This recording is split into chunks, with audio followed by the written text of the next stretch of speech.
Welcome back. Calling the Santa Clara City Council meeting, Stadium Authority meeting to order. Could you please stand for the Pledge of Allegiance and remain standing for our statement of values?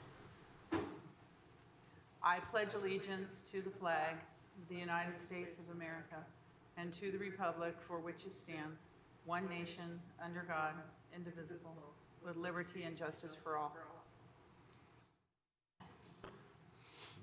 As we gather, we humbly bless upon this meeting. May we act with the strength, courage, and will to perform our obligations and duties to our people with justice to all. Let us seek wisdom so that we may act in the best interests of our people, our neighbors, and our country. All this we ask so that we may serve our community with fairness and respect, putting their needs before all. Thank you. Please be seated. Madam Mayor, may I read the announcement? Yes, please. AB 23 announcement. Members of the Santa Clara Stadium Authority, Sports and Open Space Authority, and Housing Authority are entitled to receive $30 for each attended meeting. Statement of behavioral standards. The City of Santa Clara has adopted a code of ethics and values and behavioral standards for public meetings to promote and maintain the highest levels of conduct. This includes mutual respect, robust discussion, and allowing city business to be done in an efficient and consistent manner. Please note that as a presiding officer, the mayor's direction in matters of process and decorum should be followed, and that use of the gavel indicates all conversations must conclude and everyone in attendance should come to order and attention. Welcome and thank you for your participation. Thank you, Assistant City Clerk. So good afternoon and welcome to today's City Council meeting. I just want to make some opening statements. The City of Santa Clara continues to take unprecedented steps as we comply with the County of Santa Clara's Public Health Department order and guidance to prevent and slow the spread of COVID-19, including the following of social distancing protocol and the use of face coverings. I have just taken my face covering off because I'm at least 10 to 15, maybe 20 feet away from the nearest individual, so we want to make sure everyone's safe, but so that you can hear me a little bit better, I've taken mine off. For today's meeting, the city is implementing a Zoom feature to allow public participation from the safety of your own home. Members of the public can join via the link or call in to the Zoom meeting displayed on the screen now. If you'd like to speak on an agenda item or during public presentations, please raise your hand on the Zoom application or press *9 on your phone. Please only raise your hand while the item you're seeking to speak on is being presented. Staff will enter your name or the last 4 digits of your phone number, and I will call on you to speak. As a friendly reminder, members of the public have 2 minutes to speak on an agenda item and 3 minutes on public presentations, and those are topics that are not on the agenda. Prior to each agenda item, staff will lower each hand to ensure that members of the public are requesting to speak under the appropriate agenda item. You may also submit your comments on the e-comment feature available on the Santa Clara Legistar page or via public comment at santaclaraca.gov. That's public comment at santaclaraca.gov, and the comments will be read into the record. Our city cafeteria is open for members of the public, so they have an opportunity to speak if they do come into City Hall. We have implemented strict social distancing measures in the cafeteria as well. In addition to the social distancing, all of us in city government have been practicing frequent hand washing and environmental cleaning, as the public health community has frequently reminded us to do. So I want to thank all Santa Clarans for your efforts in following the various serious steps we are all taking as we continue to shelter in place and only conduct essential activities that are critical for the health and safety of our community. Before I move forward, I just want to recognize that Vice Mayor Karen Hardy is joining us in the council chambers today. It's nice to have company. Thank you so much, Vice Mayor. It's getting lonely up here. Soon we'll have the rest of the council here as well. Hopefully, maybe very, very soon. So we're going to continue on now to reports of action taken in closed session. City Attorney. Council took no reportable action in closed session. Okay, thank you very much. Next, we have continuances and exceptions. That's any, I'm going to ask any council member, first of all, if there's any council members that have any continuances or exceptions. Seeing none, any member of the public, continuances or exceptions? Do we have any member of the public? Okay, very good. So we're going to move on now to our special order of business. So we are very privileged today to recognize two outstanding young people who have made notable contributions during the COVID-19 pandemic. So I'd like to first, because I see she's here, first I'd like to recognize and call up high school junior Ritvi Ranka, who I became familiar with last month after I attended the 2020 virtual Girl Scout Gold Award ceremony. Ritvi reached out to my office to share her idea for her Gold Award project with me, which was a hands-free doorknob sanitizing system, which she envisions as a solution in the fight against the spread of COVID-19. And I was so impressed with her initiative that I invited her to this city council meeting to recognize her for her innovative effort and community spirit. So I'd like to now invite Ritvi to the podium to make a short presentation on her invention. And I know that you'll find it just as impressive as I did. So Ritvi, if you'd like to come forward here to the podium, and we'll turn the microphone on for you. And I know that you have a video for us as well. So welcome, welcome, welcome. There we go.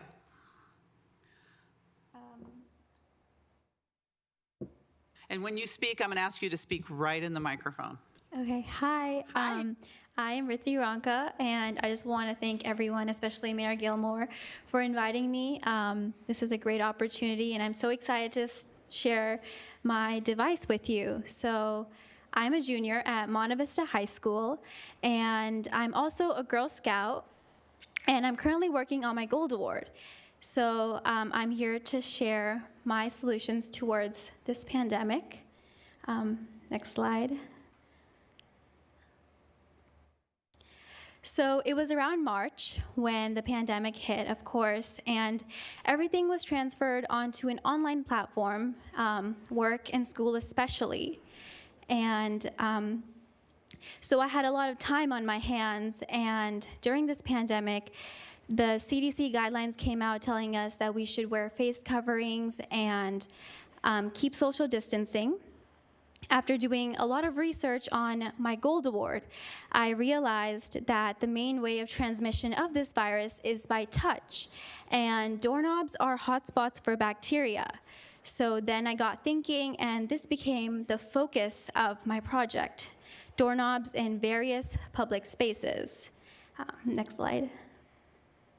So here's just some research that I put together that really stood out to me and kind of concluded that doorknobs are in fact hotspots for bacteria. Next slide. Or, sorry. So this is Retize. This is a touchless sensor-based doorknob sanitizer, and basically it can be placed right next to a doorknob, and just by the wave of a hand, a sanitizer liquid is sprayed onto the doorknob. And just a little bit of background information. Retize comes from my name, Ritvi, and sanitize. And here is a quick demo. Very clever, that's good. Here's a quick demo video of Retize that just kind of further explains my device in depth.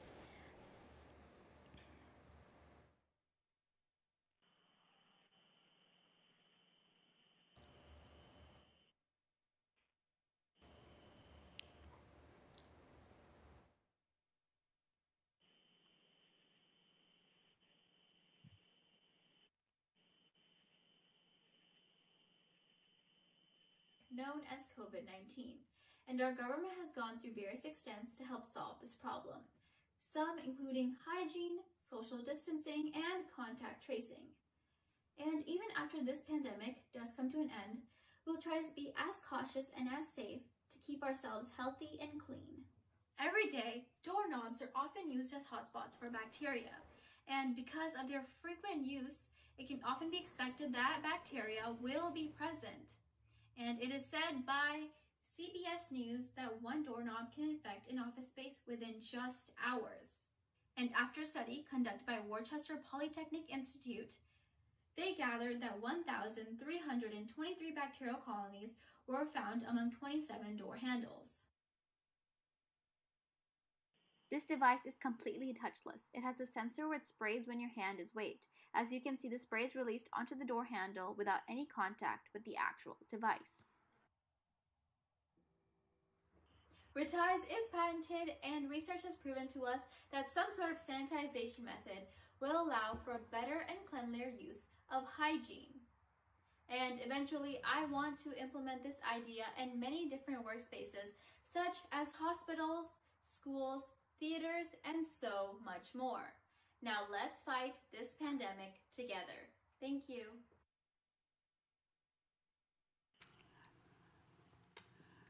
Yay!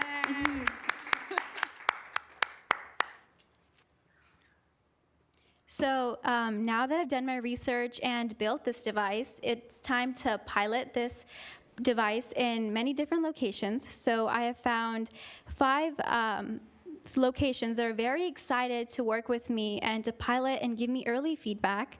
So I have a startup, an office, in an office space, a doctor's office, some clinics, and a senior home in Los Gatos. And these people are very excited to work with me. So yeah. And from here, after the pilot, some next steps would be that I would ideally like to see this device in right next to every doorknob, ideally, in a public setting. But here are just some locations that I find would be very beneficial with using my device. And my vision. So as I talked about, the implementation of Retize, having this device next to most doorknobs in public settings would be very beneficial towards our community. Along with that, I'm also working on my Gold Award, which is a long process, and one main part of the Girl Scout Gold Award and the principle is sustainability. And for that, I will be making DIY videos or do-it-yourself videos to teach people from their comfort of their own home how to make these devices. So I will be linking all of the exact materials that I have used to make this device, and it will be all published on my website, retize.com. And lastly, I just like to say that I really hope that this is in efforts to bring back the workforce, hopefully in the near future. And lastly, briefly, I just wanted to talk to you about my website, retize.com. It has the root cause, the research that I've done towards this device, and also has a demo video we just watched earlier. And also, the DIY videos will be published in the next month or so that I'm currently working on them. So yeah, thank you so much, and hopefully this can make things go to normal in a little bit. Thank you so much for your time, and I'm open for any questions now. Thank you, Riffy, and yes, we hope things go to normal very quickly. But I'm just so amazed with what you have done in your time off from school during the pandemic to come up with such a great invention. And for those who don't know, the Gold Award is the equivalent of the Eagle Scout Award for Boy Scouts. So it's quite impressive, and I see you're on your way to getting your Gold Award. So I just want to say on behalf of the City Council, I wanted to present you with this special mayoral recognition in honor of your innovation and community service to the area, because I am so impressed. Is there any other council member, though, that would like to say something? I saw a hand, and I can't see it now. Did we have a hand up? Councilmember Davis. Davis. Councilmember Davis, there you go. Debbie, you're on. Riffy, Hi. let me tell you something. For someone who has been in COVID world, you are an exception to the rule. I applaud you for this. I think it's a genius idea. I guess you have to get it patented now. Oh, But, it's actually is so patented. proud of you. Is it? Oh, you go, girl. She's ahead of you, yes, it's patented. She's way ahead of me. So I think you are extra special, and I thank you so much. And I wish that there were more people out there with a positive attitude, and good luck with every endeavor that you have. And I think you might be another presidential candidate coming up on the horizon. I'll vote So for her. good luck, Ricky. So I thank you. Thank you so much. Thank you for the presentation, and thank you coming to our council meeting tonight. Thank you so much. Thanks. Councilmember Chahal? Thank you, Mayor. Thank you, Ritvi. It's very impressive. Like, you are the future of our next generation, and coming up with some solutions which we really need as of today. It's commendable job you did, and keep up the good work. And on top of that, I'm so proud of you being close to your Girl Scout Gold Award. And I, being a former Scoutmaster, and have been fortunate to have so many Eagle Scouts in my troop. It means a lot to me and to the community. And keep up your good community service, and congratulations on your patented technology. Thank you. Thank you. Thank you, Councilmember Chahal. Anyone else? Vice Mayor Hardy? I teach high school, so I'm so proud of you. I have so many students who say, I want to change the world. Well, you did. And I think that's wonderful. And the nice thing is we can, in this room, say, we knew you win. Thank you. I'm impressed. Thank you. So thank you, Ritvi. If you'd like to join me up here, I'd like to give you your certificate. Can someone take a photo? And if you'd like to bring your family up, we can do a social distancing photo. Karen, if you'd like to come down too, we can social distance this somehow. Should I just? Family can stand next to each other. You're a pod. You can Yes. stand next to each other. You're the turn pod. We're okay. You want to take solo picture with her? Family can We'll take pictures. You'll take pictures, so you all can stand and they're good together. about getting dogs here. Thanks for bringing them. Family can stand next to each other. Ritvi, if you want to stand here in the middle here, and then Karen, Where would you like me? this, be here, be here, over here. Put that way. Okay, so we're gonna hand this to you like this. All right, 1, 2, 3. One more.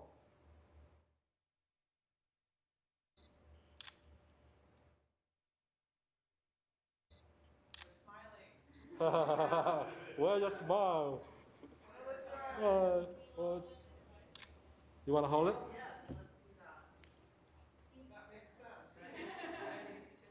Yes, yes. You can too. We'll give you all these pictures too. Yeah. Here, I'll hold this.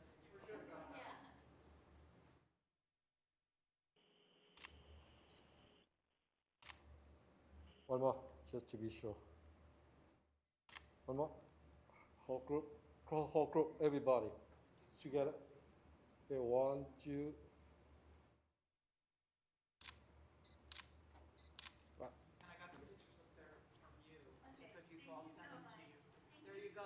Thank you for coming. Can I just take a picture? Yes, yes. Okay. Karen on the other side. Yeah.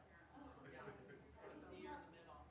There you go. There. And you get to see them now.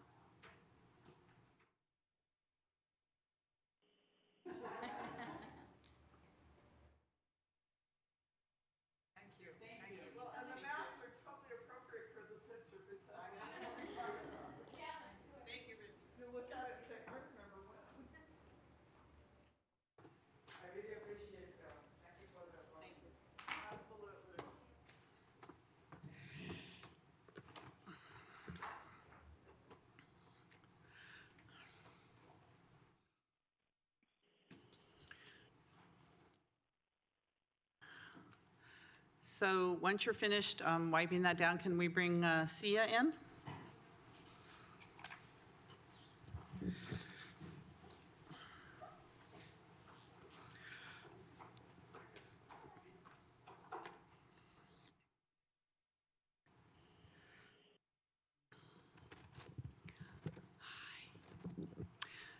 Okay, we okay now? All right, very good. So now I would like to recognize the outstanding spirit of community service shown by Sia Sharma, a student resident of District 1 in Santa Clara, whose initiative was so inspirational that Councilmember Watanabe and I wanted to highlight her efforts to the community. In recognizing the community's need during this public health crisis, SIA began organizing a community-wide donation campaign to provide feminine hygiene products to Santa Clara and San Jose's unhoused population. So I would first of all like to give the floor to Councilmember Watanabe to say a few words about SIA and her tremendous spirit of leadership and initiative before we turn it over to you, Sia. So Councilmember Watanabe, are you there? I always look up because I think they're in space somewhere. We're in the cloud. We're in the cloud. Yes, yep, exactly. Well, good evening, Sia, and I'm so sorry that I can't be there with you in person, but you know that I'm there with you in spirit. I have to start out by saying that I am proud to be able to say that I've known Sia since she started kindergarten. Since she was in kindergarten at Don Caledon School. She was a baby, and I've gotten to know her family really well. Her dad and I actually worked really hard with our communities between Mission Gardens and Rivermark when there was a boundary issue at Don Caledon, and we worked very closely together and had many meetings. And through those meetings, you know, we all got to know our families. And so it really is an honor to be able to be honoring Sia today after so many years. I know Sia she was attending St. Francis High School, and she was also part of the Youth Commission, and actually her friend Reksha Shen, they collaborated on putting a program together to address mental health amongst the youth, and created a program at the Northside Library actually, and working with students and programs, and just to get kids out of the house and do something fun together. But more importantly, what she accomplished while she was in high school is earlier this year, she was named a semifinalist for the 2020 United States Presidential Scholars Program by the White House Commission and the U.S. Department of Education. And this honor was established as an executive order by the president. And Sia is one of only 621 semifinalists selected nationwide, and she is only one of 39 students selected from California and the only student selected from Santa Clara. And so she has talked about how she was proud to represent her city through this honor, and it inclines her to continue her passion for public service, which she has demonstrated here tonight and is being honored for.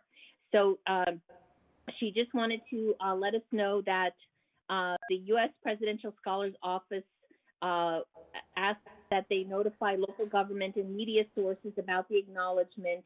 And so she shared the information with us, and so that we could be able to use that and continuing to honor her today and wish her all the best in her future endeavors. We know that she will be successful. She's definitely demonstrated that. And I know your parents are proud. I know Vic and Shweta are very proud of you and your brother, Sia. So thank you so much for allowing us to be able to honor you here today. And I hope to see you soon. So best of luck to you, and just continue on the path. Thank you, Councilmember Watanabe. So, Sia, you sound like a very exceptional young woman, and I'm sure your parents are proud, but we are also proud of you as a city. We're going to claim you as our own forever and ever now, based upon everything we hear about you. But why don't you tell us a little bit about your project? And I think that, you know, amongst all the other tremendous and exceptional things that you've done, I think that this project, by providing feminine hygiene products to the unhoused, is really something that, you know, many would not even think about, but you did. And it's, as you know, women, we know it's such a need out there, especially for the unhoused, to be able to have access to this. So tell us how you came up with this and what you did and how you're feeling about giving back so much to the community. Well, first of all, that introduction was quite a nice one. Thank you so much, council members. But the chapter of the period movement that I started sort of started as an idea in the senior year of high school to give back to my community in a way that was more materialized than my previous projects. I think one thing I learned from the city council is that idea of taking of the value of change and wanting to see change and really materializing it. And so by the end of senior year, I really had nothing to do, but I did have a purpose in mind, which was to help my community as much as I could. And so I started researching, and I realized that there were movements out there that could help me provide products to the underserved within Santa Clara. And we started off with donations from council members like you and Councilmember Watanabe, and we really got the ground running, and we were able to raise thousands of dollars. And so now my primary aim for the next few months is to really just, you know, fundraise, purchase, and distribute products. And we've done so to provide around 6,000 products so far, and we've barely hit a dent in our fund. And so really this passion for change comes from you guys and from the inspiration I've had from the Youth Commission. And more than anything, I think we don't talk about menstrual care enough because it's a conversation had between menstruators and no one else. It's why we barely talk about things like the pink tax or the way that a pad costs about 20 cents, the same cost that can be cost-benefit analysis to food or shelter. And so my primary goal as a person is to make sure that I can help as many people as possible not have to compromise on necessities like food and shelter and instead receive these products for free. Because in reality, it's healthcare, right? And so the more people we can provide, the better healthcare we can give to them.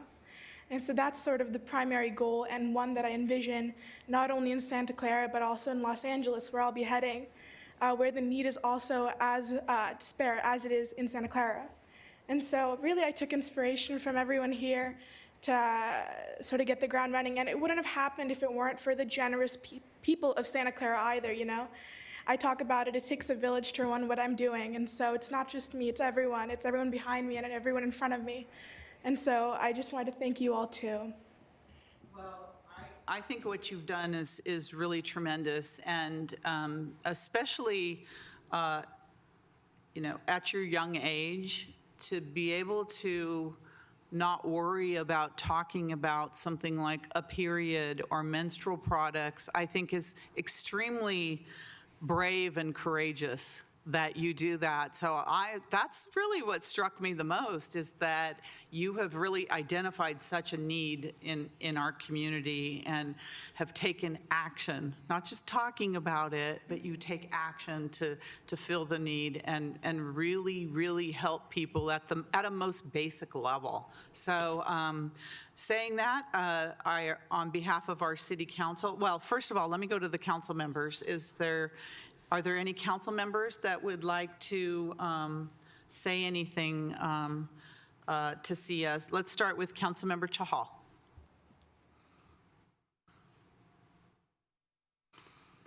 Thank you, Mayor.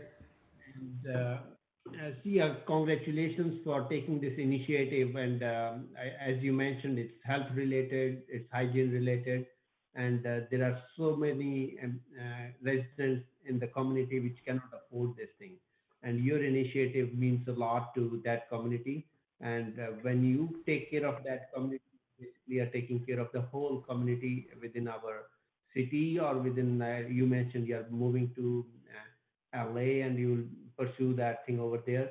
I'm so proud of you and keep up the good work and congratulations and good luck, good wishes for you. Thank you. Thank you, Councilmember Chahal. Councilmember Davis. Oh, thank you, Mayor. Sia, I loved when you came to the Youth Commission meetings. You were extra special. We knew that you were going to do great things in your life. So I want to applaud you for this initiative because it's a big one. The medical profession, they kind of, they didn't pay attention to women as much as they did men. So I think that you stepping out there in the world, you're going to make them listen to what's going on. And you're the youth. You are our future, and I congratulate you and keep coming up with more and more advocacy programs that will help all women. Thank you. Thank you, and thank you, Councilmember Watanabe, for bringing Sia forward this evening. So on behalf of the city, I have a special mayoral recognition I'd like to present you with. And Vice Mayor Hardy, if you'd like to join me down here with Sia and your family. Are there any closing comments you'd like to make, Sia? Yeah, I just wanted to say thank you so much. And I think if there's any message I'm trying to get across, it's that, in the midst of a pandemic, periods don't stop. And so even though it's already been known that, these products are not subsidized or free, it's even worse now because we don't talk about it as much with all the other issues, which in some ways is justified, but in other ways it's not. And so I find that, alongside myself, if we can just bring open discussion about the fact that this is another essential that is needed by, an entire half of the population, it just makes for a better world to live in. So thank you. And thank you for bringing it to our attention. You're right. We don't talk about this as much, and it's so needed, and it takes a pandemic to, bring this out and bring it forward. And again, I just want to emphasize, thank you for your courage and your bravery to get out there and talk about it. Periods, yes. Of course. Yes, okay. So thank you. Thank you. Let's clap. We are extremely proud of you. So let's meet up front here with our social distancing and give you your recognition.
I want to thank the council and the public for allowing this to happen here. So, during the pandemic and everything that's happening in the world, it's really nice to see something positive and to see our two examples of two young women who have really taken on initiatives during the pandemic to help the community in so many different ways, and just how innovative they are and how forward-thinking they are and how brave they are in these cases, I think is really really awesome. So thank you for indulging us and hearing from these young women and their stories and their projects. So, all right, so moving forward now, we have a verbal report from the city manager regarding the COVID-19 pandemic.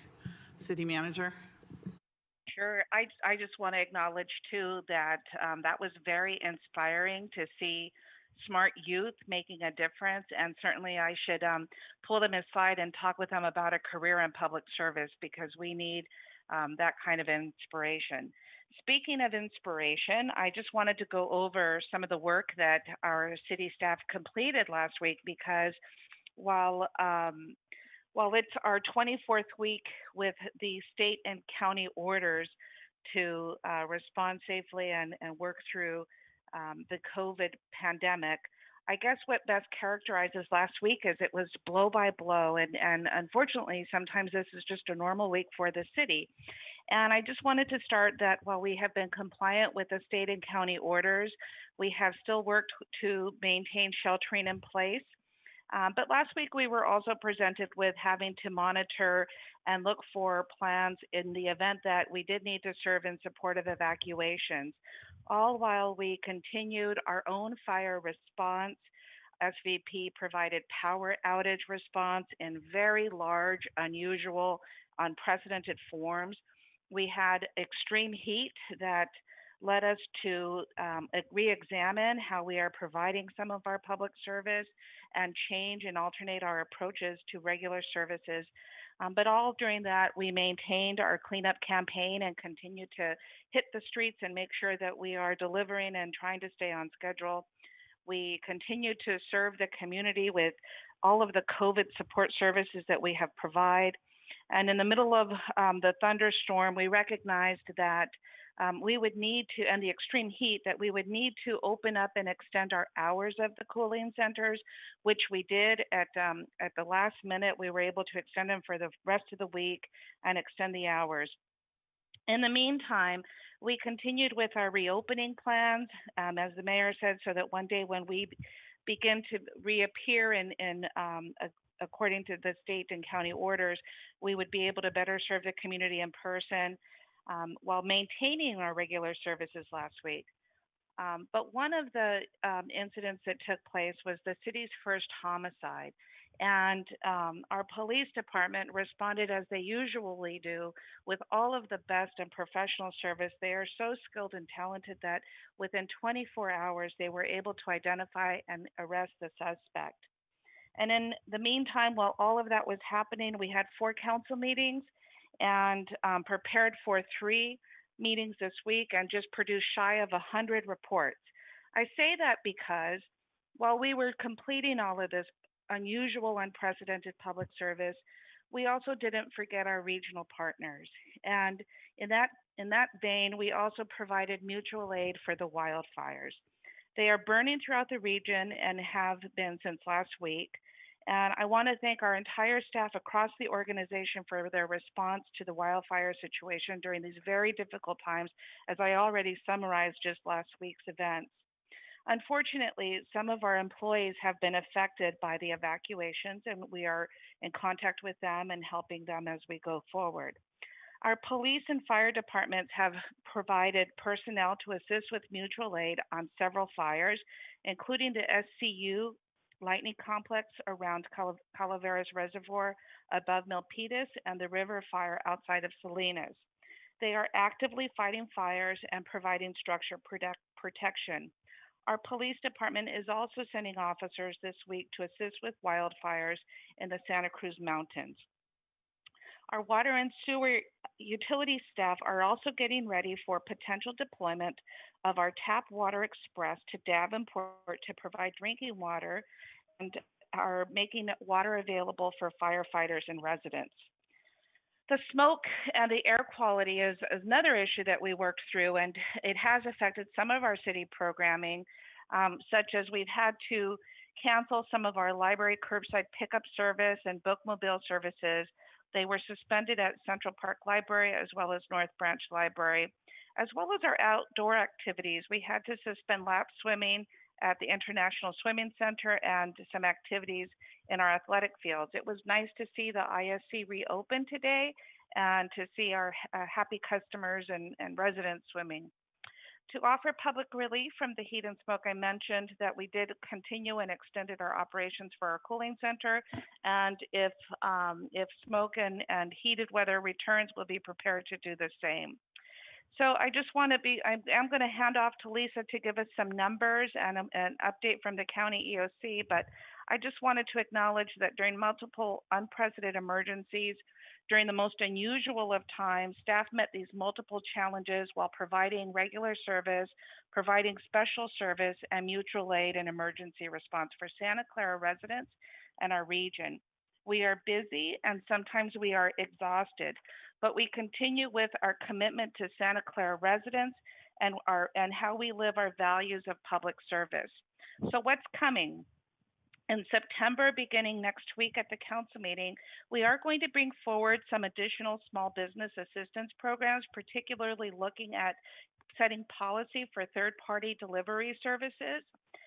This comes through the input that we received from our small businesses about how we can help our small businesses more.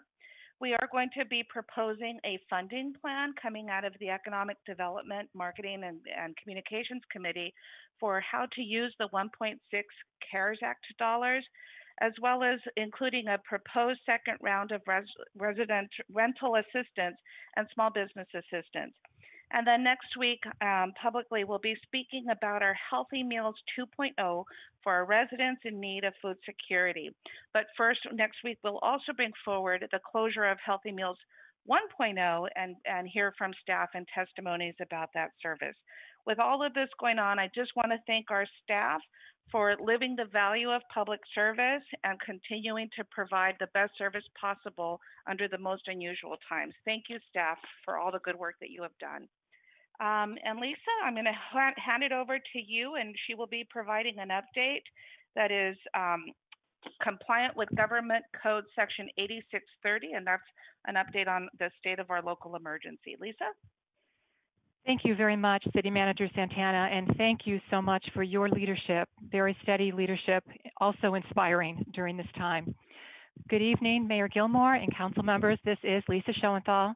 As of today, the COVID case numbers reported by Santa Clara County reflect a cumulative total of 16,306 cases in the county, 233 deaths, and 779 cases in the city of Santa Clara. This includes 160 new cases in the county and 9 new cases in the city. County Public Health reported today also that they are still working with the state on the backlog of cases from the state's infectious disease reporting system, but the county also reports there is still widespread COVID community transmission in our county. Today is the county's 45th day on the state's watch or monitoring list that we are currently on because of our high case counts. The California Department of Public Health reports our case numbers need to decrease to be less than 100 per 100,000 of our population in order to come off of the watch list. As of yesterday, our case rate was 133.5 cases per 100,000, and this was an increase from last week when our case rate was 124.8 cases per 100,000. While our case counts are high, our COVID hospitalization numbers continue to be stable. At the end of last week, the share of hospital beds with COVID positive patients was at 6.86%. This was a decrease from the previous week when 7.22% of hospital beds had COVID positive patients. The city has been contacted about a cease and desist order that a local church received from the County of Santa Clara for conducting services indoors and violating the state and county public health orders. The City of Santa Clara is following all the public health orders issued by both the state and the County of Santa Clara and does not have the authority to lift these requirements. We want to clarify for the public that these actions are not any enforcement actions coming from the City of Santa Clara. Rather, they are enforcement actions coming from the County of Santa Clara. We understand the residents' concerns. We are also under the same orders to comply. To report a violation of the public health orders, the public can go to the website of the County of Santa Clara Office of the District Attorney. It's the County of Santa Clara Office of the District Attorney. And how to report a violation is right on the District Attorney's homepage. Violations can be reported in English, Mandarin, Vietnamese, and Spanish. As wildland fires continue to ravage California, 2 lightning complex fires, each comprised of multiple fires, are impacting the South Bay. As of 2:06 p.m. today, the SCU lightning complex fire that spans 5 counties, Santa Clara, Alameda, Contra Costa, San Joaquin, and Stanislaus, was at 363,772 acres and was 15% contained. This is the second largest fire recorded in California history so far. As of 11:23 a.m. this morning, the CZU lightning complex fire in Santa Cruz and San Mateo counties was at 78,869 acres and 17% contained. The Santa Cruz-Santa Clara County border was the National Weather Service's focus of potential thunder and dry lightning Sunday night, and this fortunately did not materialize this past Sunday night. The American Red Cross Silicon Valley chapter reports the majority of evacuees in Santa Clara County found their own temporary housing. Assistance was provided to place other evacuees in hotels, and so far, no one in our county has been placed in a shelter. This concludes my report. Thank you, Lisa. I think I have a couple of council hands up, and I don't know if there are questions for City Manager or you, Ms. Schoenthal. So we're going to start with Councilmember Watanabe, followed by Councilmember Davis. Okay, thank you, Mayor. I appreciate that. I just wanted to express my thanks to the city manager and Lisa Schoenthal and the staff for their hard work over the last week, because we know it hasn't been easy for anybody, and I don't think any of us have probably gotten a good night's sleep in the last week either, just because we take this all very seriously, and the residents come first. But I have to say that through it all, I just want to express my thanks for the communication that was continuously pushed out and made available to be able to share with the residents. I think that was really important, and to be able to give people peace of mind that we were okay here in Santa Clara, because we were literally surrounded by fire. And so to know that, you know, our city was continually giving out updates and sharing information was very important and imperative in just keeping you know, a calm in the community and peace of mind. So thank you so much for that. And I have to say, I ran into Gabriel, who works for Silicon Valley Power. I ran into him yesterday morning on my way to Pete's. He was grabbing some coffee with a couple of other co-workers from Silicon Valley Power. They were on their way to 2 jobs.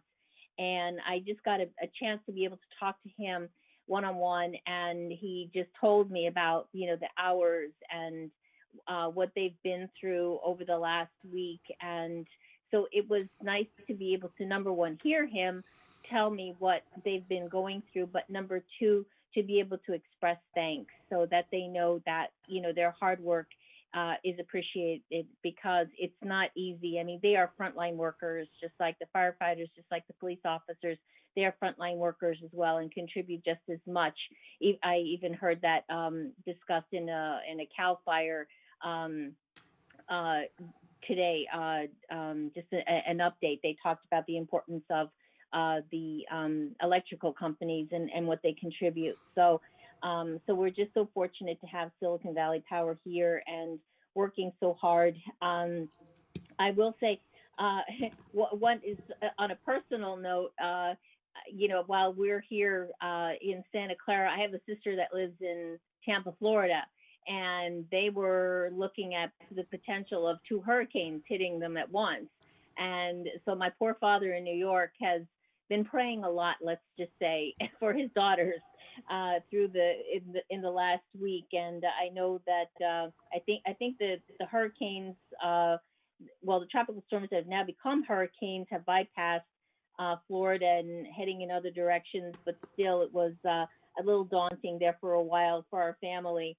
And then the other thing I just want to share, we're very fortunate that there are some hotels in the area that are housing evacuees at the moment, and I know up in our area here, they're the Hyatt House and also Element are housing some families, and Hobie's, a shout out to Hobie's, who is offering meals, free breakfast for families to come between 8 and 2, and they're doing it for the next 2 weeks. And all people have to say is that they're an evacuee, and they will provide a breakfast for them, so to help them through. And hopefully in the next 2 weeks, people will be able to return home. I know that's first and foremost that the CAL FIRE is working on, is getting people home. So I know there's a lot going on, more than we ever thought that we would ever be dealing with. So thank you to everybody who has just kept the city running and just looking out for the residents first and foremost, and just keep that communication coming. It's really important. So thank you. Councilmember Davis. Thank you, Mayor. Lisa, I found out that we don't have my EOC meeting because I guess everybody's a little busy right now with fires. So I know that you're working very hard, and I know the EOC is working very hard, the county, but I wanted to ask the city manager how much of our public safety is deployed at this time right now? So we have three fire engines and the associated crews deployed, and I know that that Chief Madden is on the line, and he can also provide clarity. I did send the council an update over the weekend in terms of or yesterday, it feels like over the weekend, about their status.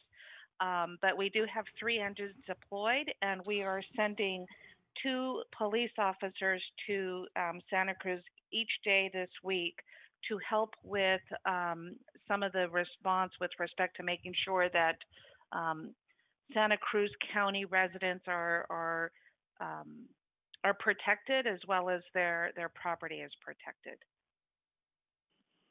Thank you for that. And we have also been working with Los Gatos and Saratoga. As you know, they opened up the community center in Cupertino over the weekend for evacuees, and I have been in close contact with the region city managers in the event that we need to provide space for larger evacuations. At the time, there was an announcement of over 70,000 potential evacuees, and obviously the regional coordination to absorb that level of evacuation is massive, and we have been monitoring that, as well as working side by side to make sure that the region's needs are met. Excellent. I mean, I see all the time that they have people being evacuated, and then they have warnings of evacuations for people to get ready to. But at the same time, the level of stress out there is amazing to me, and they keep saying that there is a huge amount of fatigue. The heat doesn't help. The air quality is terrible. But in all, I just think that everybody's doing a tremendous job out there. And Lisa Schoenfeld, I don't know when you're sleeping. I think you're around the clock 24/7. I know our staff are concerned. I would like to say to our staff that are impacted by this, that we will get through it. And I know if anybody can come up with a solution, it's going to be our city manager to help us get through that. And I know that she's extremely flexible with staff, so that's a good thing. It's a great leadership role that she has. I think going forward, if I know that you give us these updates and stuff, but I think my real concern is, are we having the elderly people and people with breathing issues, or how do we monitor those folks? Are we able to get them help? So we have had some individuals reach out to us. Particularly, there was one in District 6 recently, actually, where we sent staff out to do a wellness check, and through the county process, I'm sure they have lists and are able to call homebound individuals that are registered through their programs to check in. We continue to feed our seniors that come to the senior center daily, and it gives us the opportunity to connect with them to see how they're doing. And I wanted to thank you for doing that, along with Sergeant Meade and our Chief Nikolai for doing that welfare check. I know that the individual was extremely worried about his mom, and I'm eternally grateful that they had the time. Our police department went to look to see if this woman was okay. That speaks volumes to the service that we provide to our community. So I want to thank you, Deanna, for taking care of that for me. I know that he was very upset, and when he forwarded that email to me, it sounded like he just didn't know whether his mom was alive or gone or whatever. He just sounded like he was in a panic. So my congratulations to our esteemed Santa Clara Police Department. And I think that's all I have to say right now. Thank you, Mayor. Councilmember Chahal. Thank you, Mayor. First off, thank you, City Manager Deanna and Lisa, for the report. And I want to convey my thanks on behalf of residents of Santa Clara for whatever SVP and all of you have done during these times. As if COVID was not enough, now we have a fire, smoke, and we are proud that we are able to provide mutual aid from our PD and fire department to our neighboring areas, regional area. So that's so good of them. And also, I know around a week or so back, we had a one-on-one meeting, and we were talking about the small business aid and rental assistance. I'm so happy to know that this is coming forward. Our small business grant program, whatever way we want to work out, that's coming forward. That's good news. And even the renter assistance program, that's a good news too. The community needs a lot of help, and we appreciate bringing those funds from the federal government, 1.6 million for these efforts. And also thank you for looking into the food distribution 2.0. So great job by the staff, and community really appreciate that. Thank you. Thank you for the council for the comments. I just also wanted to say that between the dry lightning, the electrical outages, the fire, the smoke, the air quality, the shelter-in-place orders, and those who are not following the shelter-in-place orders, I know that our city manager, I personally get a lot of these issues, and doesn't matter whether it's day or night or weekend or not. I contact both the city manager, contacts Lisa Schoenthal, and they're right on top of it no matter what, because a lot of times they're emergency situations. There's a lot of people out there suffering, and whatever we can do to help, we're really trying with the new programs we're going to come up with as well. But thank you for always being there. And then on top of everything else, we're conducting the cleanup campaign, which is not easy, and which people have piles of stuff that they have cleaned out their houses and apartments. On top of that, we're trying to conduct this cleanup campaign, and that is a major undertaking in itself. So thank you all for everything you do, our fire department, our police department, our public works, our electrical, parks, every department, everybody's really, really pitching in to help the community. So if we don't have any, is there anything else, City Manager, that you'd like to comment on before we go to the next item? No, I want to thank the city council as well, because I think we've distinguished ourselves as having unmatched COVID resident assistance programs, and it's definitely from the leadership and support. Thank you, City Manager. Okay, moving on is now our consent calendar. All items are approved unless a council member or a member of the public pulls an item. I just wanted to say, I just wanted to point out, if it's not pulled, item 2K, which is a funding request for the 2020 Santa Clara Virtual Parade of Champions. That's a new and kind of exciting item. That's something we've never done before, a virtual parade of champions. So I'm hoping the council votes to support that.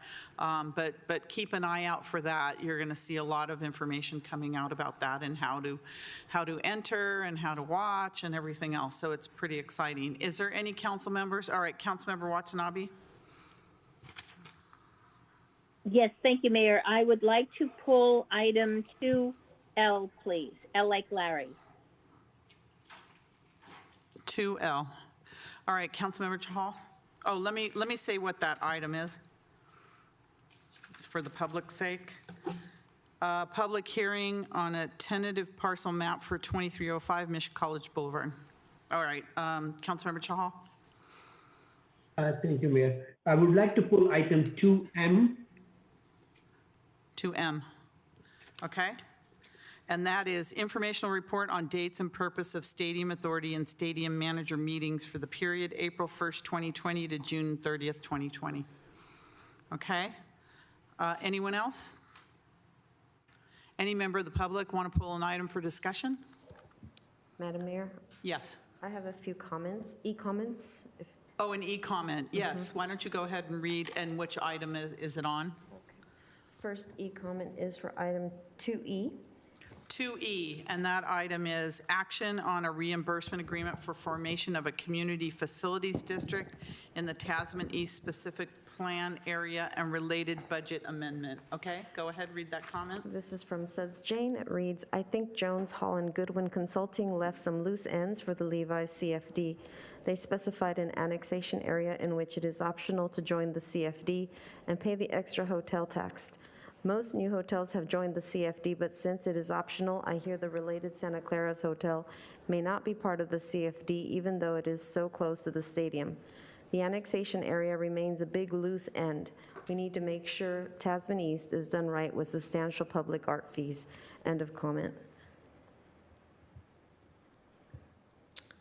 Okay, I don't think they're, I was going to say, I don't think the hotels unrelated are in Tasman East, but go ahead, keep going. I have another comment, e-comment on 2G. Okay, and 2G is action on the approval of fiscal year 19 Edward Byrne Memorial Justice Assistance Grant Funding and related budget amendment. This is from Susan Hinton. It states $12,391 is a minuscule amount to toss at a lofty goal like improving the justice system. One hopes the city uses it wisely. If, for example, the money is used for training, one hopes that more is accomplished than enriching the trainer. But there is another idea.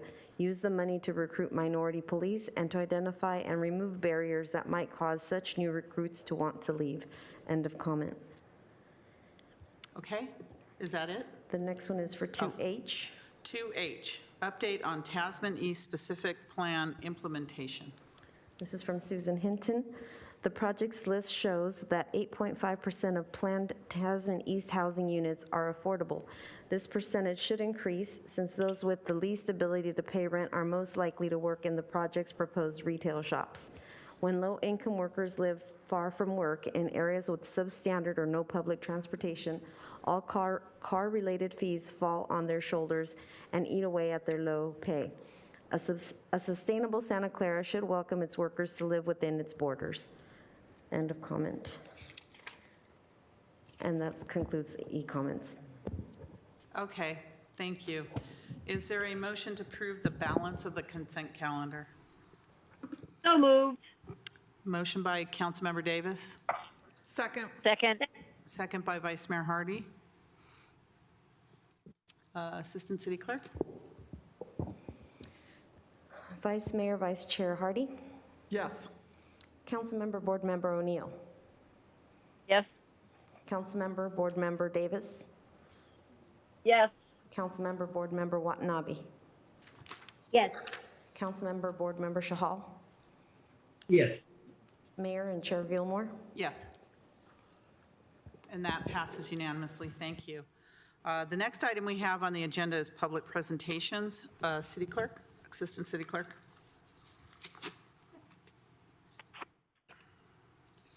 We have 2 requests. Our first speaker is Bob O'Keefe. Mr. O'Keefe, you can please come forward.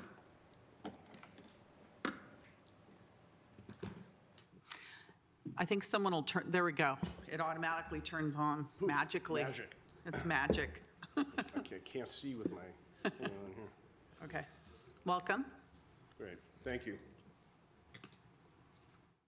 Good evening, Mayor, Vice Mayor, Council, and staff. I'm Bob O'Keefe, lifelong resident in District 5. I'm here to continue the conversation from last Tuesday's council meeting on the possibility of moving the courthouse. I've reviewed the online meeting several times, and I'm disappointed that the item did not move forward. I understand everyone's point of view and frustrations. I believe we all want to see progress on the downtown. Excuse me. Although tempered by the current times, we can still proceed with some of the administrative tasks that will be necessary. That's why I still go back to the ask of last week. Mr. Dan Undersack simply asked, and I'll read from his actual statement, ask the council to give direction to the city management to begin discussions with the state of California and the county of Santa Clara on relocating the courthouse. That's it. No demands, only to begin talks. Even if approved last week, it would have had to have been agendized to tonight or later to actually give that direction. I don't get it. I was going to formally ask for a motion to reconsider. I noticed the city on Friday and formally turned in my request to the clerk yesterday. Yesterday afternoon, I was contacted by the city manager, Deanna Santana, asking for a little clarification to what I was seeking. While not discouraging me from seeking my motion, she suggested a much easier way to get what I wanted. She referred me to Santa Clara Policy and Procedures number 30, adding an item to the agenda, and suggested I simply speak during public speaking, make my plea, and if the council wanted to, by consensus, they could direct her to agendize the actual item to the September 1st council meeting where it can be discussed. So I sincerely hope this council can come to a consensus and have the item placed on the September 1st agenda for discussion and action. By doing so, each and every one of you will show a commitment to at least trying to bring our downtown back. I had some future thoughts, some further thoughts on the downtown task force, but I see that I'm out of time. Thank you. Okay, thank you. Councilmember Davis, I see your hand raised. Is it on this issue? Yes, Mayor, I would like to speak to this Okay, issue. before, if it's on this issue and you're going to talk about it, I'm going to recuse myself from this discussion and turn it over to Vice Mayor Hardy so that she can continue the discussion, since I own property in the Franklin Mall, which is right next to the downtown, so that conflicts me out of this. So Vice Mayor Hardy, give me a minute to wipe things down. Thank you, Mayor. Vice Mayor Hardy, in the meantime, while the mayor wipes things down, may I just clarify, for purposes of the council discussion or any consideration going forward? Yes, and I believe that Brian Doyle is also, as our parliamentarian and legal counsel, is ready to do so also. Okay, so I do want to just clarify on, and with respect to having the conversation with Mr. O'Keefe, obviously the motion on the request from Mr. Andrzejczyk failed, and so the reconsideration of that motion it wasn't possible. The requesting during the public presentation allows for the council to add by consensus. And if the council is not willing or able to add by consensus through its conversation on the matter, Mr. O'Keefe has the prerogative to submit a written petition, which we will then place on the September 1st agenda. So I just wanted for that context to be provided because it's my understanding that Mr. O'Keefe is slightly different in terms of just talking about the policy issue, understanding the issues around the courthouse, and so it on its own merits, it could be its own written petition for the council to consider as well. So that was it. I just wanted to provide those additional details. Thank you. Thank you, Deanna, and that's the city manager. And is this Karen Hardy, the vice mayor, because the mayor has to recuse herself? Because I am far enough away, I will remove my mask and make certain I have talked with our counsel, Brian Doyle, and he has a report, basically an understanding of the process. Brian, could you please update us? Thank you. Well, it's actually very brief, and that is that when someone speaks at public presentation, the council can't really take action in terms of the substance of what is presented because from a Brown Act standpoint, it's not on the agenda. However, council can place an item for discussion on a future agenda, and it's up to you how you want to characterize what that future agenda item would be. Thank you, council. And my understanding is there were two motions. One did pass. That was for a letter to go out from the council. And one did not pass because we need 4 votes because we are a body of 7 members. Is that correct? That's correct, but you're not limited by what happened at the last time. I mean, you could place any action and any item for discussion at any future agenda item. Subsequent meeting. Subsequent meeting. So it doesn't have to be characterized as a reconsideration. It could just be provide additional direction to staff with regard to the courthouse, something like that. Because a reconsideration is specifically for reconsider, and it must be on the winning side. It cannot be a reconsideration for a motion that did not pass, but a new motion can be put forward to put something on a subsequent. And so I wanted you to know that I did my research, made certain. Thank you. So with that said, I have Councilmember Davis, please. Thank you, Vice Mayor.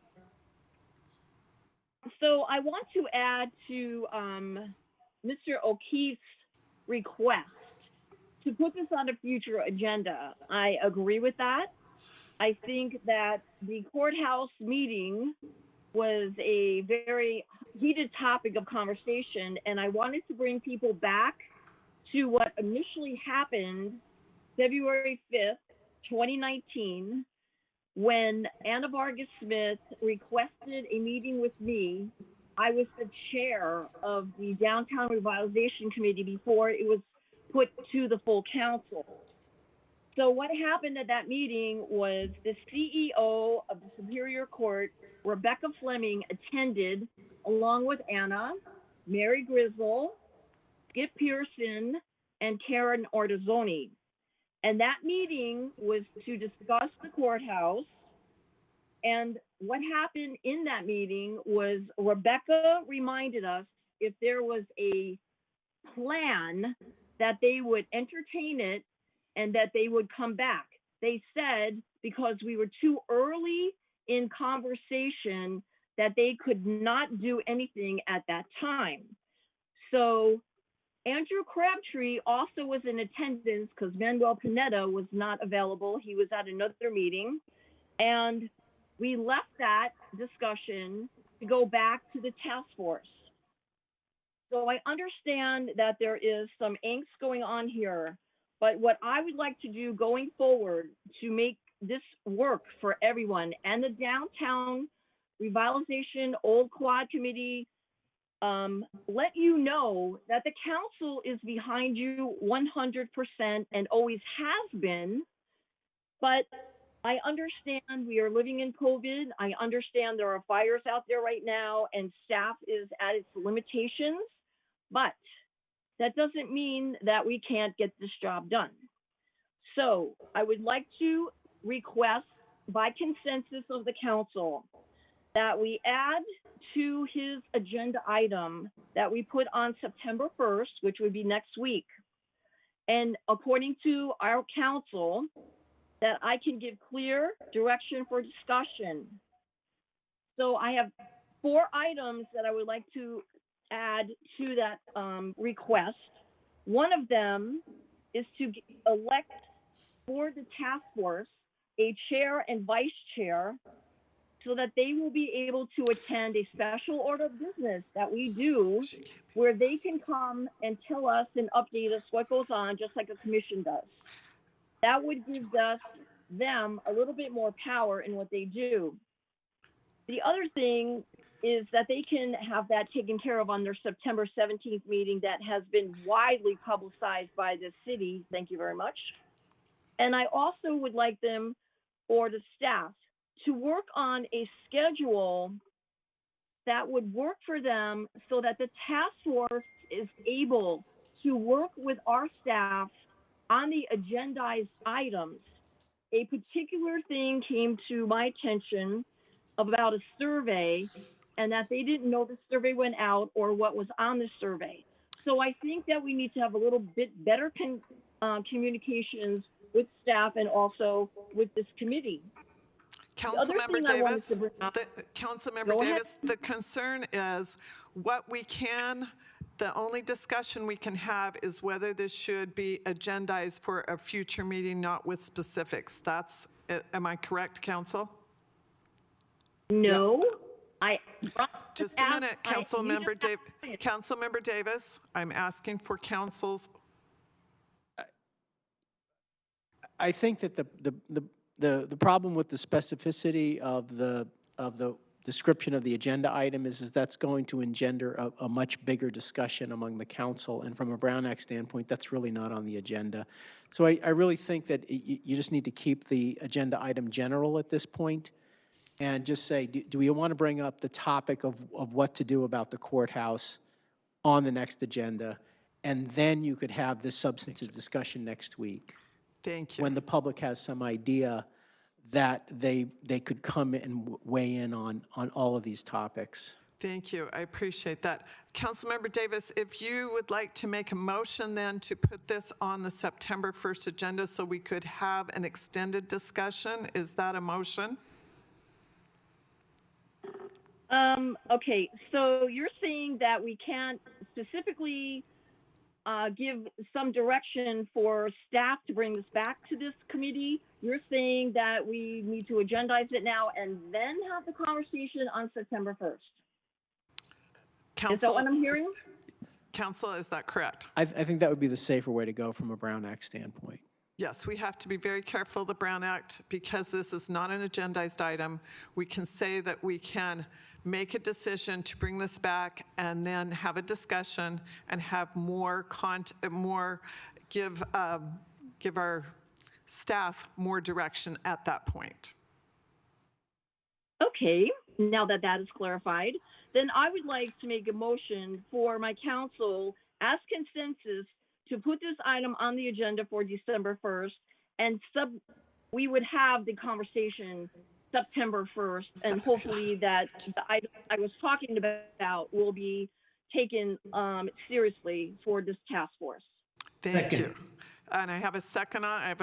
I have a motion. I have a second, and I have some hands raised so we can have a discussion on that motion. Councilmember Watanabe, and then Councilmember Chahal. Yes, it would have been nice if you had taken my hand in the order that they were raised, because I had my hand raised to be able to second the motion. So, but we'll go ahead. I just want to make sure that the motion that's been offered, it meets with Mr. O'Keefe's request that he brought forward tonight. Are we meeting the request? Thank you. In a minute, we will take public comment. Councilmember Chahal? I'm not finished. Thank you very much, Vice Mayor. Please go ahead. Thank you. Yes, I appreciate the fact that this is being brought back, and I want to reiterate what Councilmember Davis has shared in terms of how this council has been supportive of the Reclaiming Our Downtown, and to acknowledge the fact that our city is going through unprecedented times, not just our city, but cities around us. But we care, and I think it's been demonstrated in a lot of ways, and that we want to see this happen. And I think a good example is what, and I hope she talks about it, is Councilmember O'Neill's. She made some comments on his social media today about VTA and the BART, which I think demonstrates 100% the commitment that this council has to bringing back the downtown. So thank you very much, and I look forward to the public comment. Thank you. Thank you. Councilmember Chahal? Thank you, Vice Mayor. So I wholeheartedly support the motion to bring this courthouse-related issue back as soon as possible, and that's September 1st. And I want to emphasize again, I think we made a mistake last week when we did not bring this forward. And this is how a resident movement brings difference to a council. Residents have spoken and they have raised their voice, and their voice was very clear.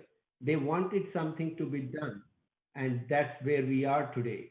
And I'm so glad that I had this thing in my mind to bring this thing as an agendized item next meeting. And I'm so glad this is happening even sooner than that. And it is time to listen and listen to the residents who have raised this issue, who have worked so hard, technically spent their own time into this thing, and they really want to see the downtown in the city of Santa Clara. And I appreciate that, and I wholeheartedly second this motion, and I'm looking forward to have that detailed discussion next week. Thank you. Thank you, Councilmember Chahal. Councilmember O'Neill, you have your hand raised. Yes, thank you, Vice Mayor. So I just wanted to make a couple of comments, reiterating what the other council members have said. I've always been supportive of this as one of the old fogies around who remembers going to the downtown as a child. It's a complicated task that we're undertaking, and particularly with the issue about the courthouse. I just kind of wanted to see us also start to think about what might be the steps to get some direction. In addition to, I appreciate very much that City Manager Santana last week offered to start a conversation process with the state, but then to kind of, for us to talk about with the community, what might be, the conditions or what would be the steps that would have to be required, because we would have to find place for those court functions to happen.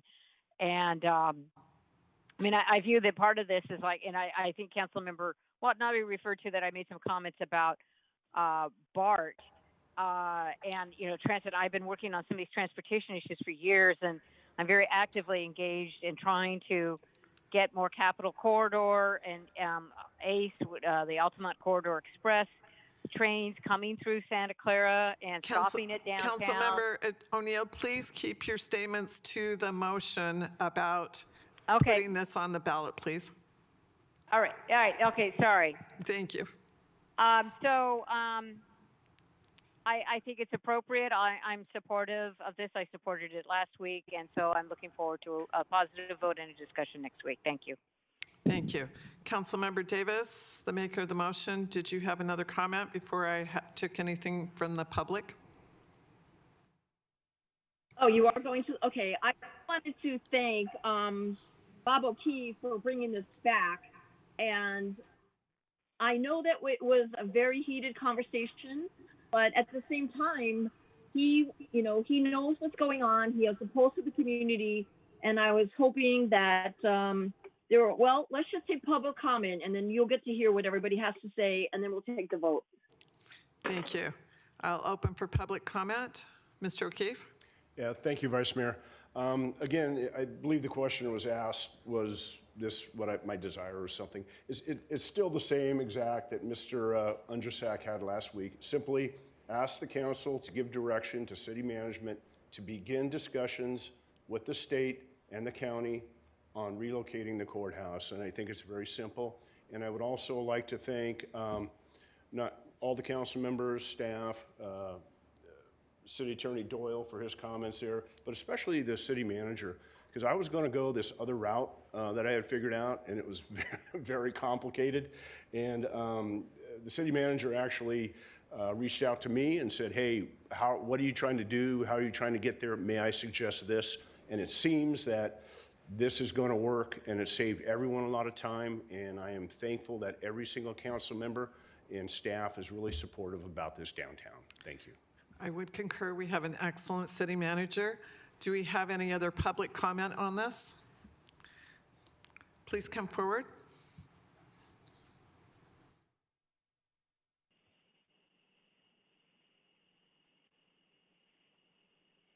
May I remove my mask, or would you prefer I keep it on?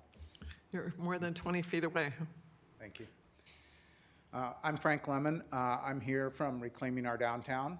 I want to communicate to the council members that we were extremely disappointed, frustrated to hear the lack of consensus and direction from the last council meeting regarding the issue of opening discussions with the state about relocating the courthouse.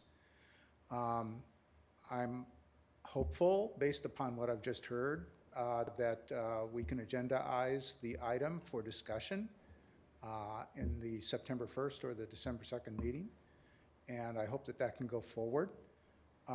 We have nearly 4,000 members interested in what's happening with the historic downtown district, and I can tell you it's getting pretty heated out there. So I'm hoping that people will be able to see progress, because words at this point are not enough. I cannot stress the importance of even baby steps to give people and Reclaiming Our Downtown confidence that the council is truly behind us. So that's why I'm here, and we appreciate your time. We know you take us seriously. We know you're dealing with a lot. We appreciate that, but this is the center of what's possible. Thank you. Thank you. Do I have any online? We have Kevin Park. Kevin Park, please go ahead. Hello, this is Kevin Park. My concern is that putting an item on the agenda for September for discussion in December creates the same gap that Dan Ondrashek had in the beginning, which is we shouldn't be wasting any of this time waiting, not having discussions. But I feel that agendizing an item for September for discussion in December is doing exactly that again. I mean, we've already kind of wasted a meeting by not approving this last week, but at the same time, I think the point of having this extra time or having discussions was to get all of the issues on the table, because again, it is a feasibility study. We need to determine what should go in it, and all the issues, contained therein, and put them on the table so that we know what the options are.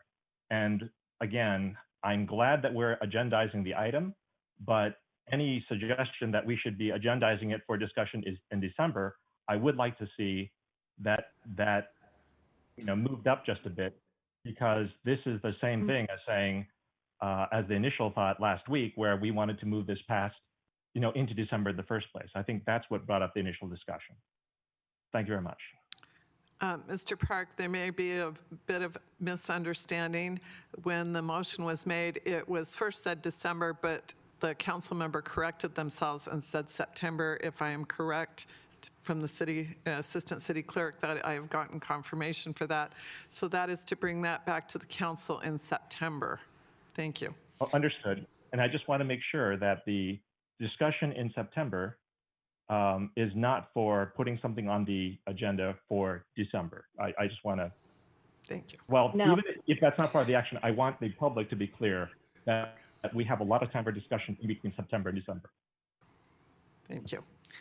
Any other member of the public? If not, then I will say that I felt very strongly that we need to do what we can to move this forward. So I too will be supporting that. And we'll go ahead and take the vote, please. Vice Mayor Hardy. Yes. Councilmember O'Neill. Yes. Councilmember Davis. Emphatically, yes. Councilmember Watanabe. Yes. And Councilmember Shahal. Yes. So that does pass with a vote, with a 5 vote out of the 5 council members.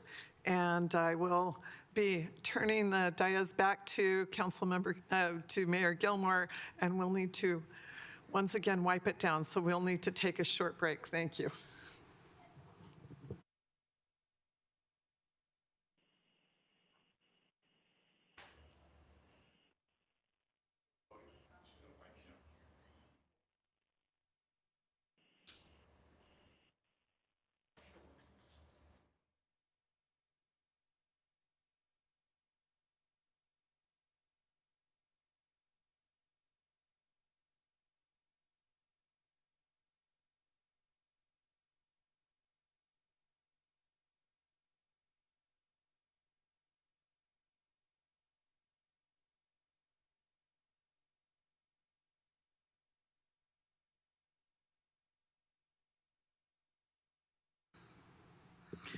Okay, do we have any other public presentations?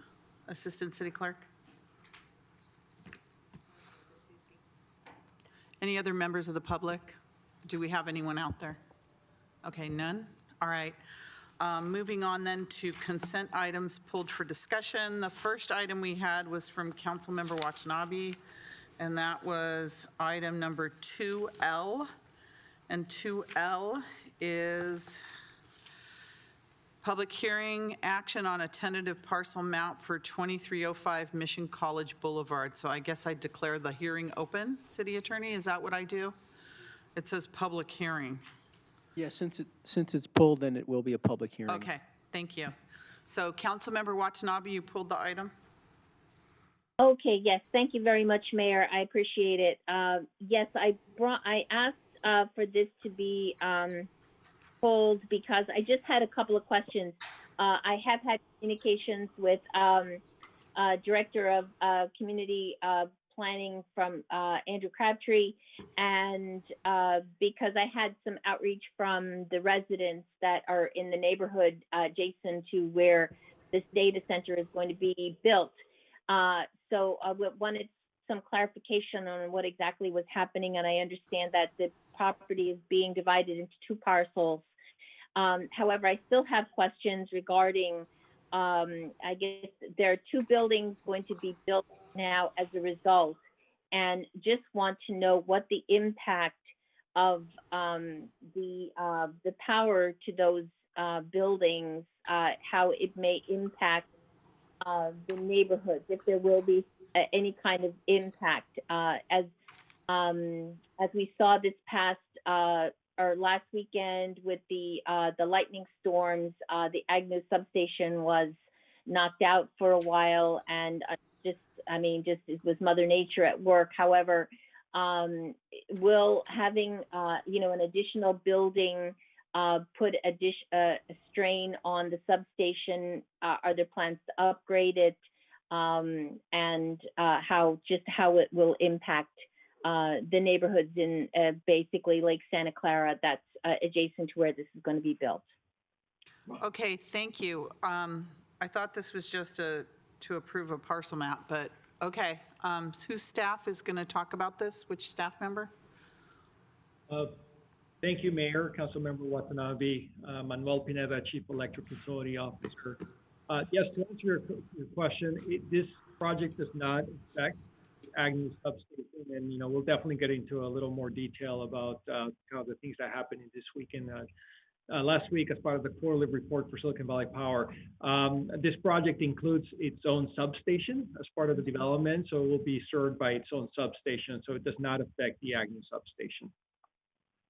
Wonderful, and that's what I really needed to know. I know it was dividing the parcel, but I had questions from residents, and so I wanted to express their concerns and get some answers.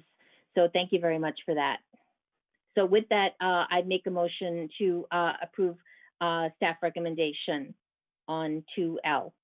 Okay, so this is a public hearing, so the first thing we have to do is, the public hearing's open, so is there any member of the public that would like to speak on this issue?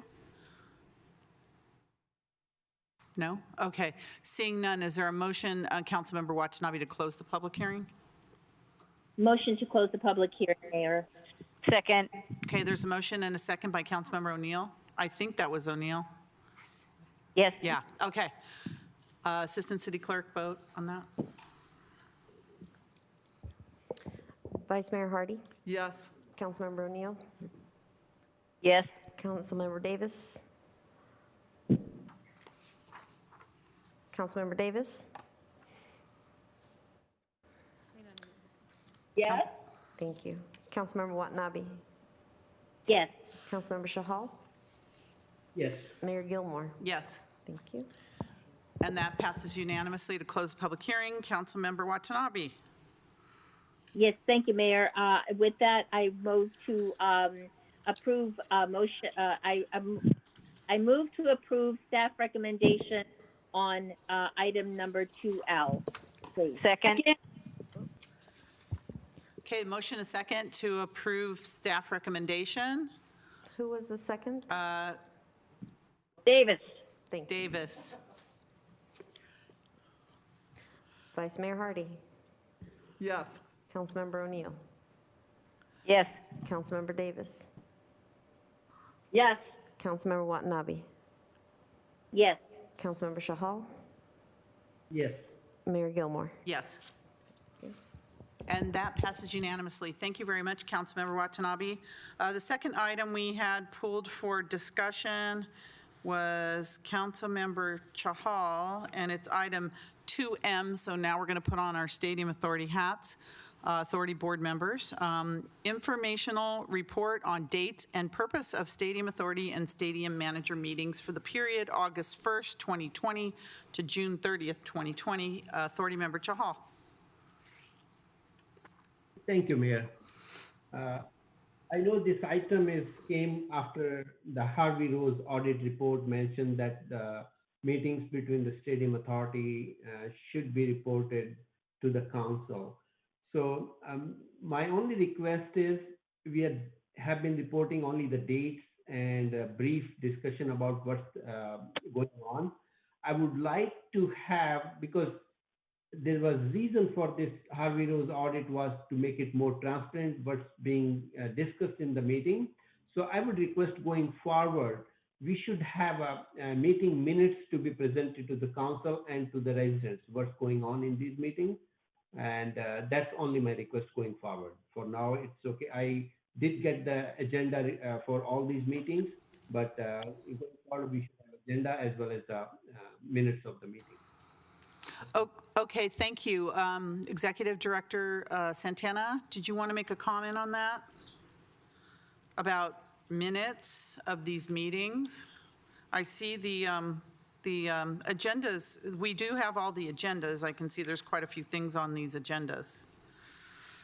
Yes,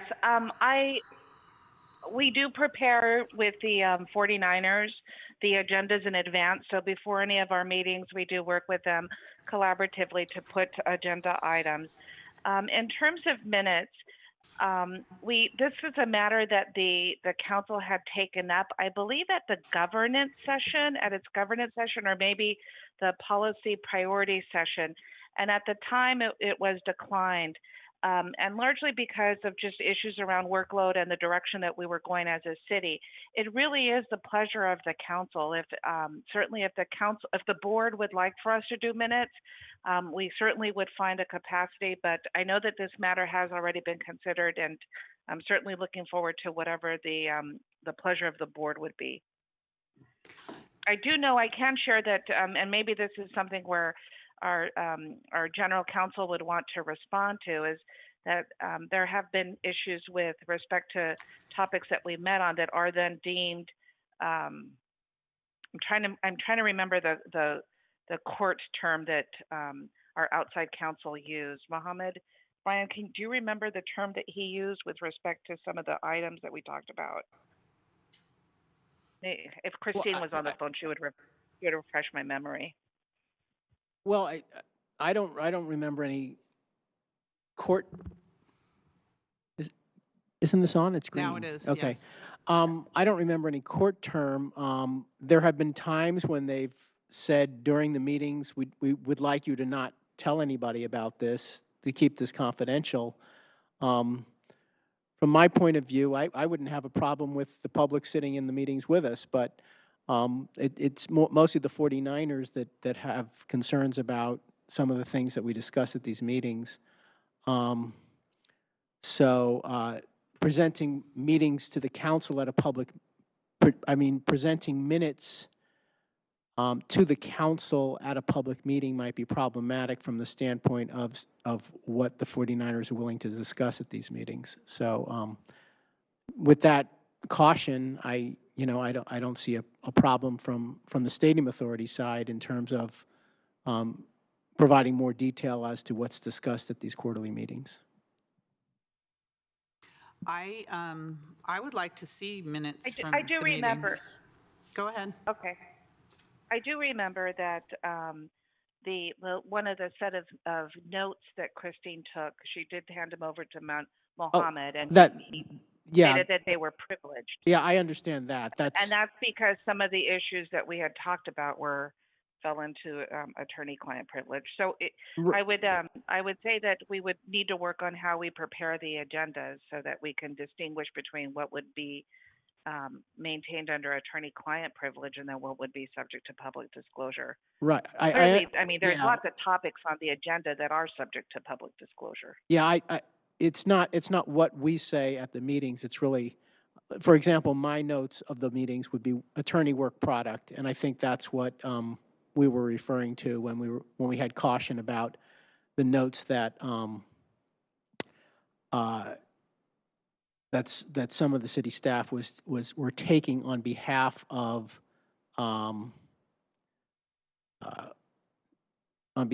either myself or outside counsel.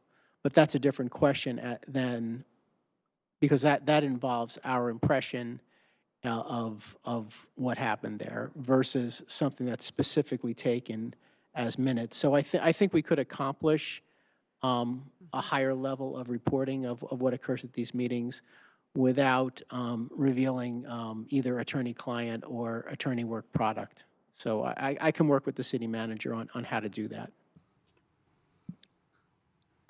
I would like to see that. It could be a higher level reporting without some of the detail, because I'm glad Authority Member Chahal asked for this to be pulled so that we could see some of the agendas, because the agendas themselves are pretty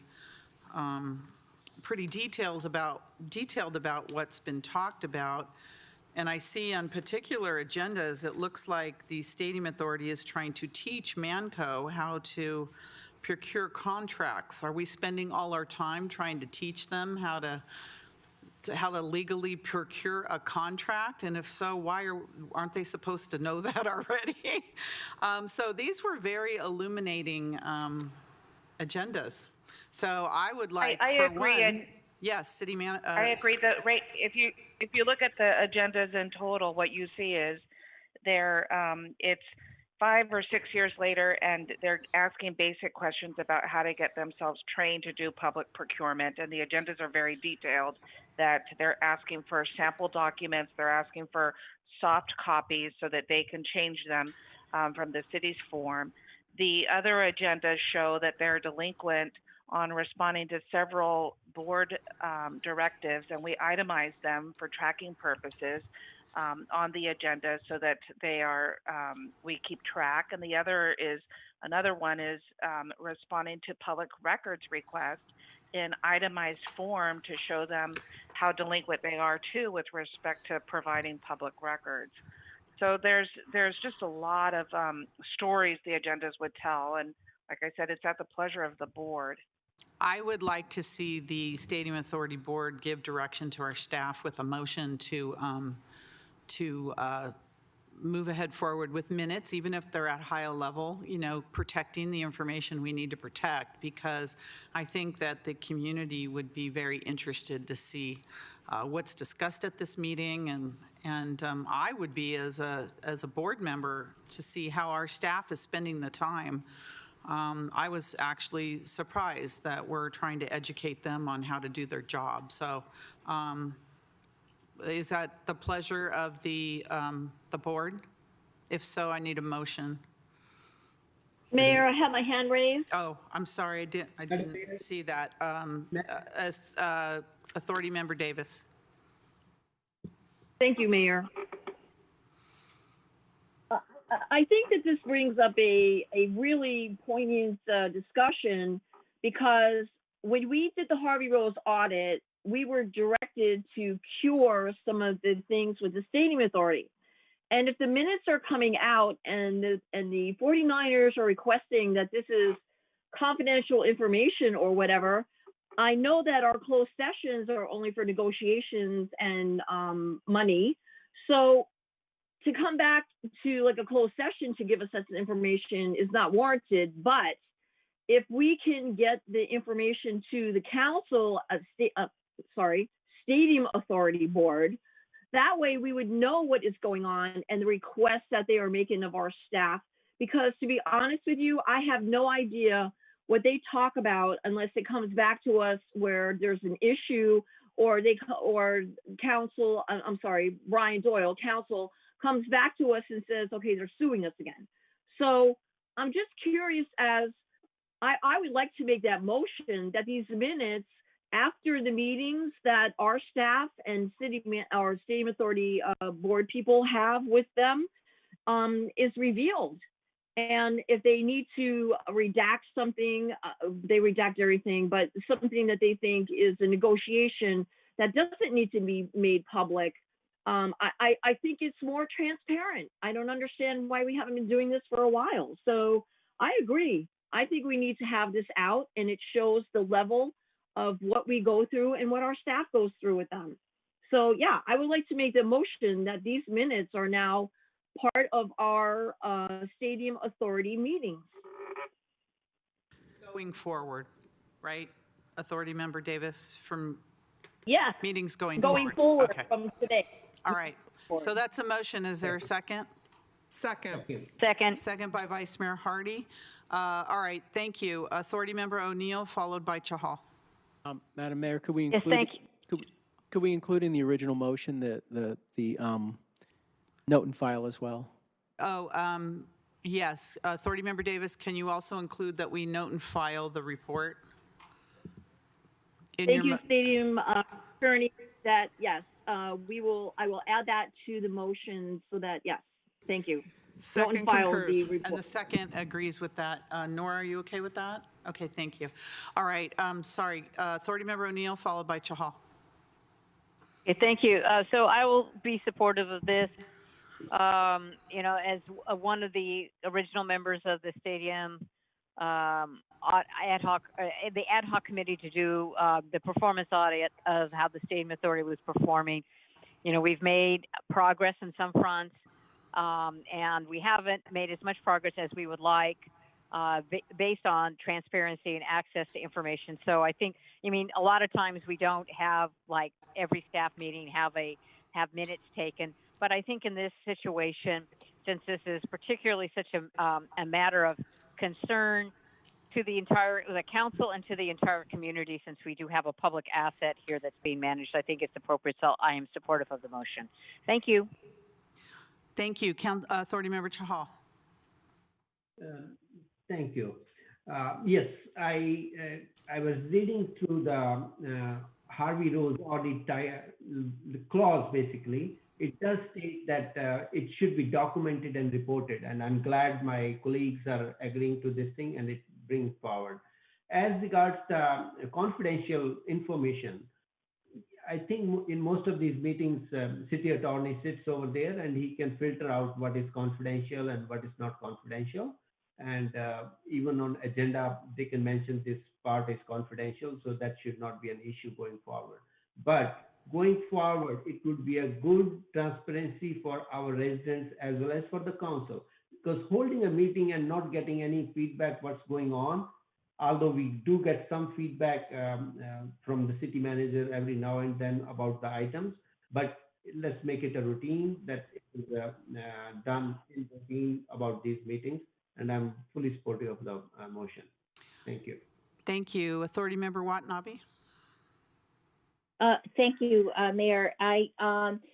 Going along with Councilmember and Authority Member Davis's request, I'm wondering because we publish our calendars, our monthly calendars, and there are members of the council that meet. It seems to be they are meeting with the 49ers at least once a month, sometimes maybe twice a month. Would that be under the umbrella of this same request or motion that we're asking for? Would those meetings be considered as well to be have minutes reported back as to what transpired during those meetings? You're talking and about. Sorry. Yes, I mean, I guess that's a question for the city attorney. Well, the calendaring ordinance requires some description of what was discussed at meetings that are reported on the calendar.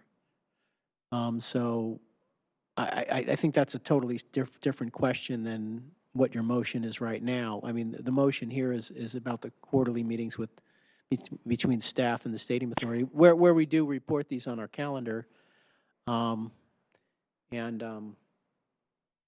We do describe in general what is discussed. I think probably it's a separate policy matter. If the council wants to practice it as a separate policy for disclosure, then that's a separate action that the council can take. Yeah, this is limited to the staff meetings. Right. So if you want to revisit the calendaring ordinance, I think you could do that, but that wouldn't be appropriate for this council meeting, for this board meeting. Okay. Thank you. Okay. Great. Thank you for the clarification. Okay, thank you, Authority Member Watanabe. Is there any other authority members that want to say anything? We have a motion and a second. I think there's someone from the public that would like to speak on this. Is there any other? All right, we have Kevin Park. Your hand's up for this. I think it's this item. Yes, I just wanted some clarification on what Councilmember O'Neill stated in her comment. And I think that Attorney Doyle also added some clarification here as well, which is, do we not have minutes for all city staff meetings? I think that would include like city staff meetings that are on the agenda or on a schedule. If not, I would like to request that we do have minutes, or we do have at least descriptions, high-level descriptions of what was discussed for the purpose of transparency and public record. But yeah, just a comment. Thank you. All city staff meetings, I think that's a little over the top, but city manager, do you have our city executive director? We're on the Stadium Authority item, so executive director, do you have a comment to that? Sorry, I missed the comment. I'm sorry. The question was from a public member, why are there not minutes for all city staff meetings? It's the same as if that's something that the council would like for us to use our resources on, we certainly can. I do think that it's probably a humongous workload, and probably not very value added since most of our work is before the council by way of agenda reports and is or draft or deliberative, which wouldn't necessarily be subject to disclosure in terms of some of the work that we have. Okay. But if that's what the council would want us to entertain, I think we do need to have a serious conversation about resources. Yes, that would be quite serious, and if there's any council members that would like to entertain that idea, please come forward at the appropriate time. It's not on this item, though. So we have a motion and a second. Assistant City Clerk, do you have that motion and second?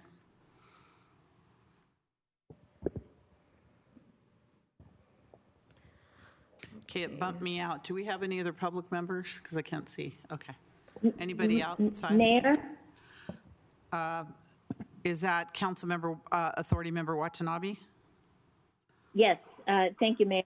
I apologize. I just wanted to make sure that the city attorney understood, maybe I wasn't very clear in my ask, in that because staff, the request or the motion is that staff,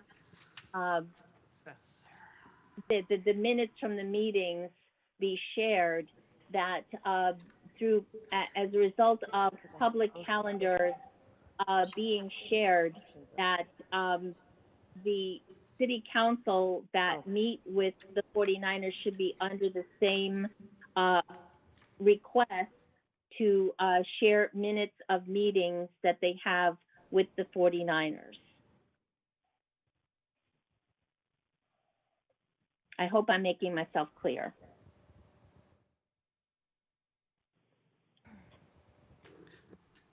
Okay, so we have council members that meet with the 49ers regularly. So you're asking if they should be sharing their minutes of their meetings with the 49ers.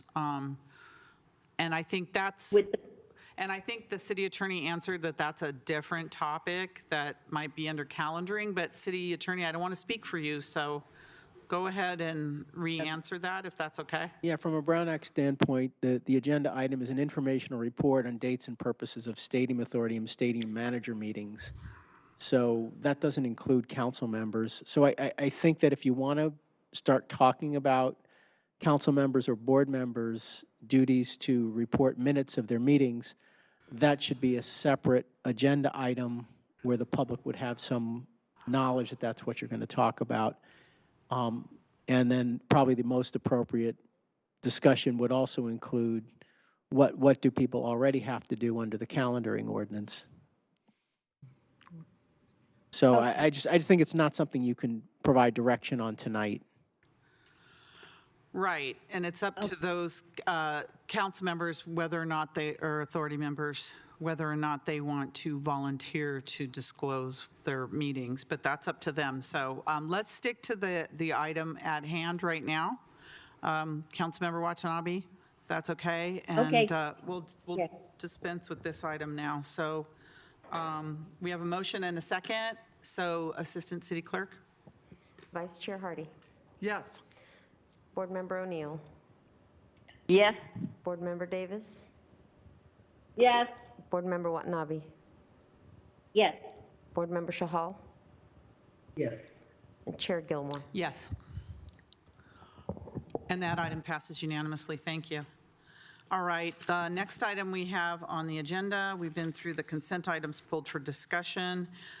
We have a public hearing, general business. The first item we have is action on a written petition submitted by Joseph Ducato requesting to make changes to the sewer ordinance whereby the city assumes responsibility for maintenance and or replacement of the sewer laterals located in the public right-of-way. And I think Mr. Ducato is here.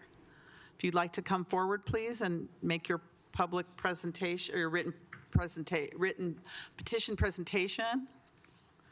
Welcome. Sorry it's taken so long. Actually, what you read is your written petition. That's a written petition. It's just to get it on a future agenda. I would suggest either before or after Thanksgiving. There's a lot of stuff going on. I could see you guys are busy.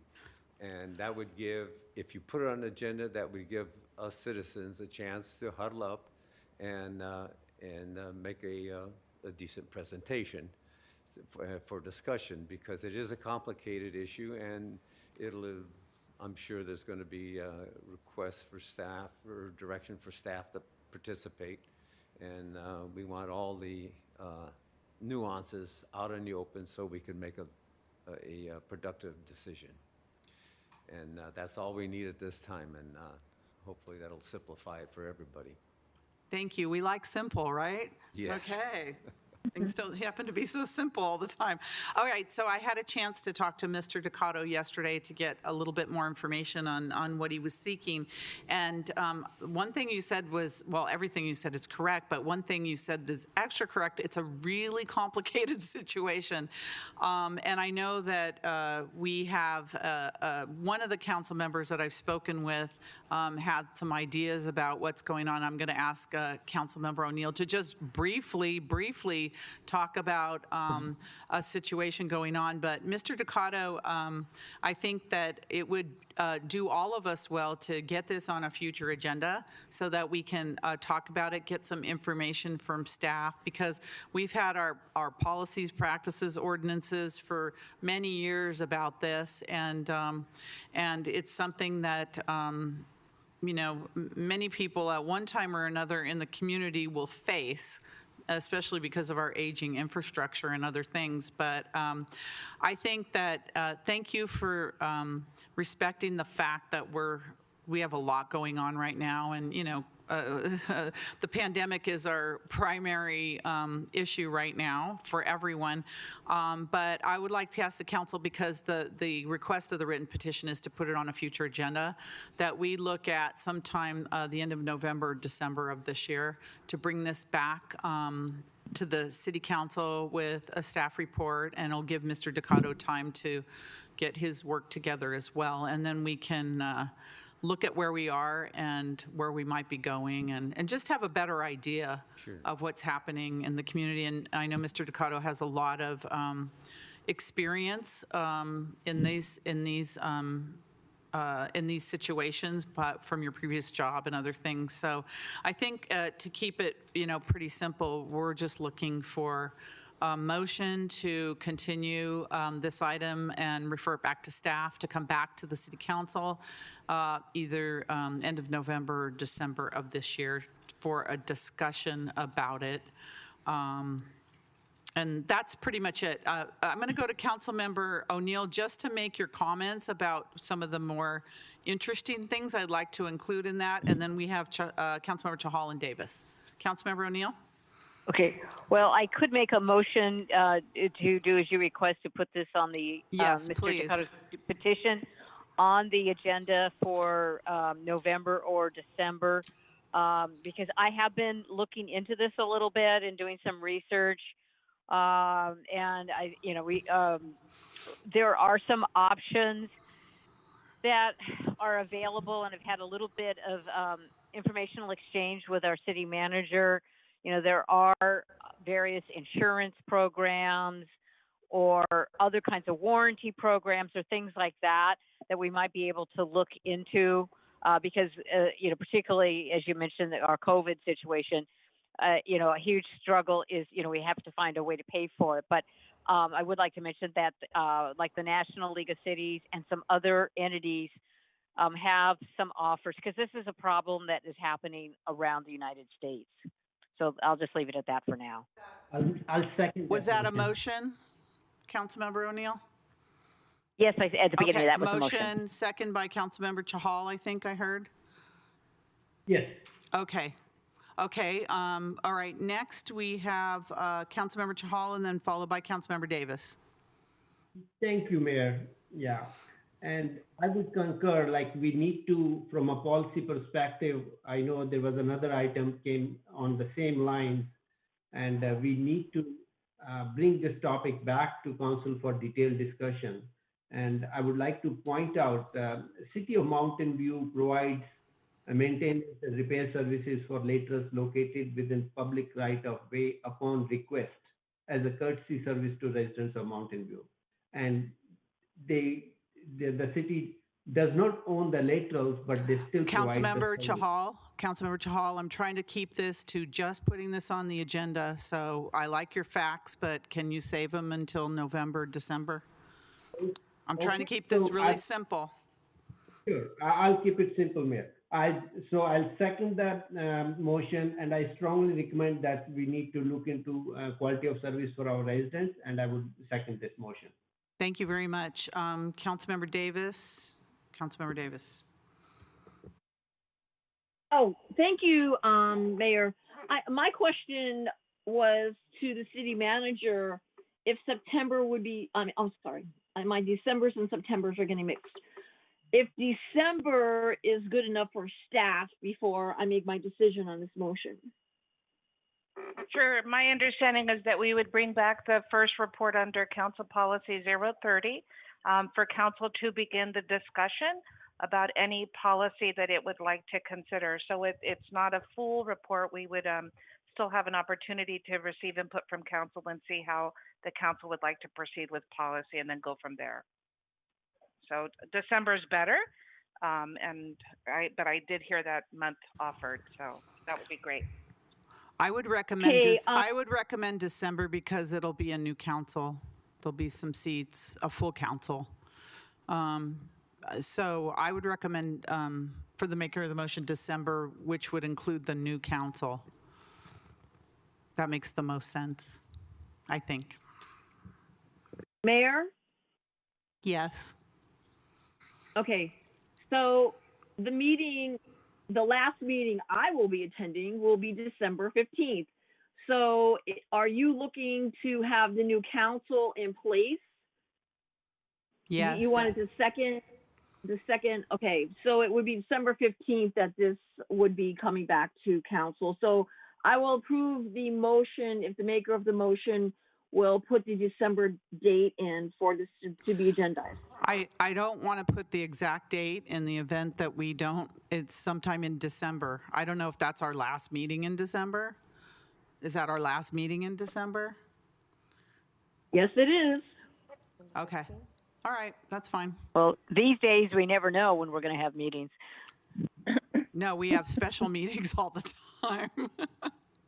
So, okay. Well, we still have the motion and the second, so I don't think we need to be specific about the date, just that it's December. All right. I have no, Councilmember Neal, your hand's still up. Did you have further comments? Sorry. I have a public comment. Suds Jane. Yeah, hi, Mayor and Council. Joe is a neighbor of mine, and he and I have discussed this to some length. And this is also related to an item that came before you on May 12th, Mr. Meng Lim. And he was talking about how the cost of the lateral, which was in the public right-of-way caused by city trees, was $12,000. That consisted of $5,000 of city labor, $3,500 of permit fees, $3,500 for pipe bursting. So that's a pretty big nut for residents. And I really like the idea of having some sort of insurance policy or increasing the sewer rates just a little bit so we could create a fund that would then cover these. So what I'm suggesting is we have a study session where we have staff possibly give us some data. What are other cities doing? What are the number of laterals that are affected? How much would the budget be to cover this per year? So that's sort of what I'm asking. Thank you. Okay, thank you. And then we have last four digits of the phone number, 4907.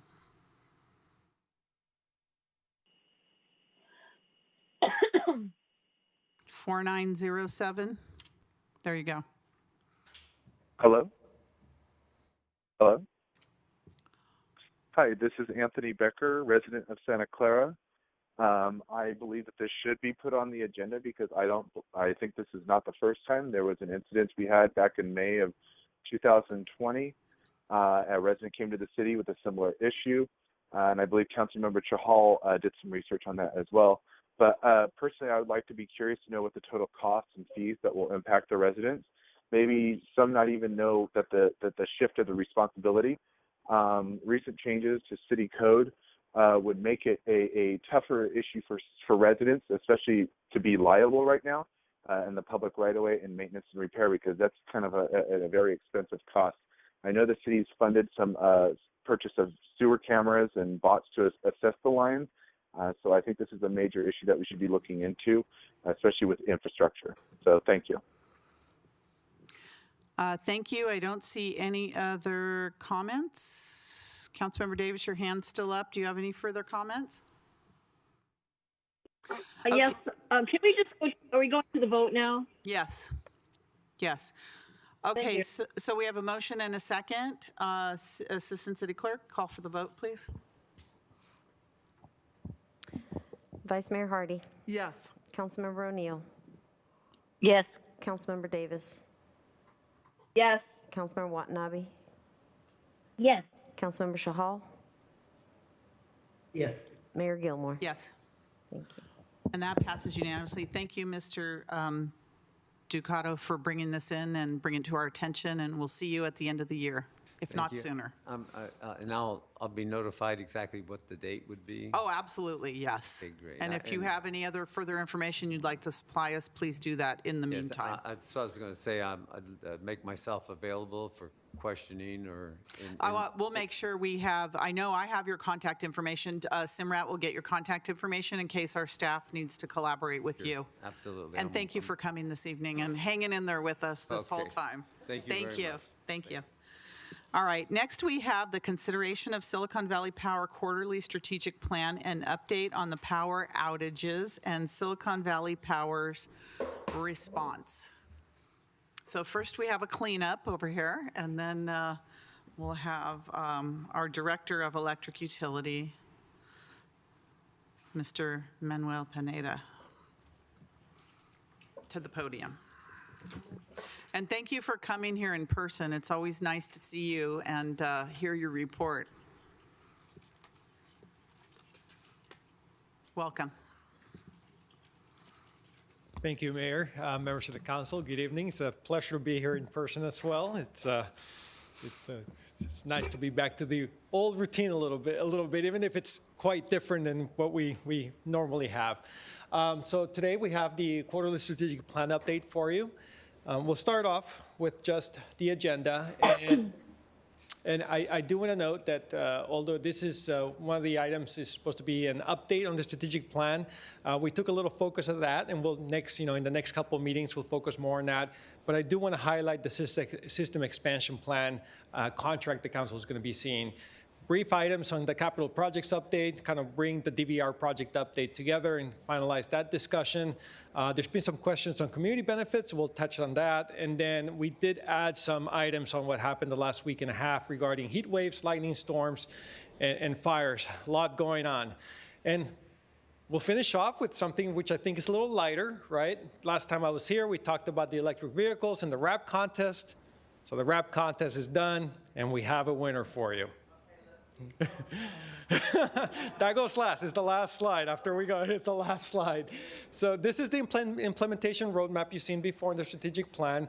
Not going to spend much time in here, but I do commit to you in either the next quarterly update or the one after that, we'll spend a little more time on those items. Although we've been progressing a lot, certainly doing the shelter in place. Some of those things have slowed down a little bit as some of our priorities have shifted, but we'll give you an update in a future quarterly update. I typically always want to show you our load growth as well. Not going to spend too much time on it, just to show you that it's been growing. We had a little dip a couple years ago, and once again we're settling in. As you know, we talked about our peak. It's still almost 600 megawatts. We haven't gone past 600, but as we look at this, really we're trying to determine not where we have been, but where we're going as it relates to load growth. And that's really what we want to talk about when we talk about system expansion. So we have a lot of drivers. I'm not going to go through all those numbers for you, but if you look at recent city council actions, you approved about 200 megawatts for substations in the city. In addition to that, in the next 6 to 9 months, you're going to look at 5 additional items. And those are going to vary between 49 megawatts and 97 megawatts. And what's unique about this that's different from what you were seeing a few years back is this, these are much larger numbers than what you used to see. Those facilities used to be a lot smaller. Now we're talking about your approved one at San Tomas, which was 99 megawatts. And you're going to be considering one at Martin Avenue, which is 97 megawatts. So we're talking about a lot of possible growth. We also have all our land use plans we're working on, Tasman East, El Camino, Patrick Henry. And as you know, we do have a capital project program. It's about $250 million right now. But as we're looking at this and what's coming, we do anticipate additional projects and additional contributions from developers will be needed. So right now our peak is almost 600, not quite there. We have capacity for about 750 megawatts.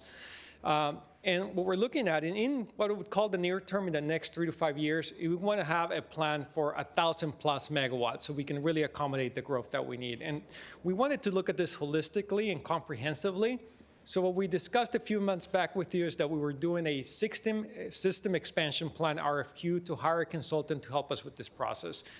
We actually put that on hold a little bit during the shelter in place because I really wanted to have in-person interviews. And at some point we said, you know, we just got to get this process going. And we did. We had our interviews. We had second interviews. And we selected a consultant. And we're currently negotiating the contract with them. And we expect you'll see those in an October, November timeframe. It's a significant contract. That's why I wanted to give you some detail today.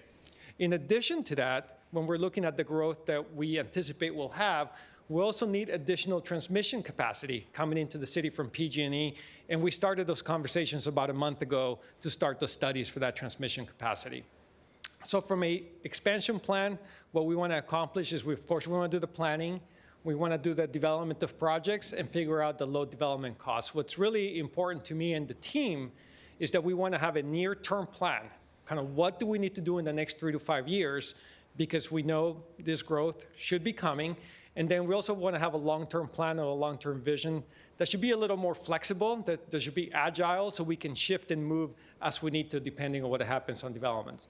In the interim, we continue to work on major capital projects. I brought 3 to highlight for you today. I think at a future quality report, I also want to spend some time on capital projects and also show you what we're starting to implement our new capital projects management database. So show you some highlights of that. So the South Loop project, it's a key project that's coming down. I know we discussed this before. We're in the easement acquisition phase, and you should start seeing some of those easements in the September timeframe. So just wanted to let you know that's still going forward, and we're still looking at a spring 2021 construction start date. The Oaks Junction substation is under construction. It's a new data center substation with 30 MVA, so it's not one of our larger ones, but it's a significant one. And that should be online on summer 2022. And last, I wanted to just highlight the Sarah substation reconstruction, which is a project that's underway. It's going to improve a facility that's, I believe, almost 50 years old, 40, 50 years old, and it's also going to increase capacity, and we expect that to be online by summer 2021. So I wanted to finish off the conversation we had in December on DVR. If you remember, we talked at length of all the major work efforts we were doing. I think you probably don't remember all of this, but I think the one you might remember is we talked about the system replacement, the distributed control system replacement that had gone obsolete. And I told you we were like scavenging for parts to try to find it. So all this work is done. We had some communication between December and now with you that we ran into some major issues with the steam turbine generator, which was unfortunate. Sometimes you open things up and you find stuff. Sometimes they're small, sometimes they're big. This was one of the bigger ones.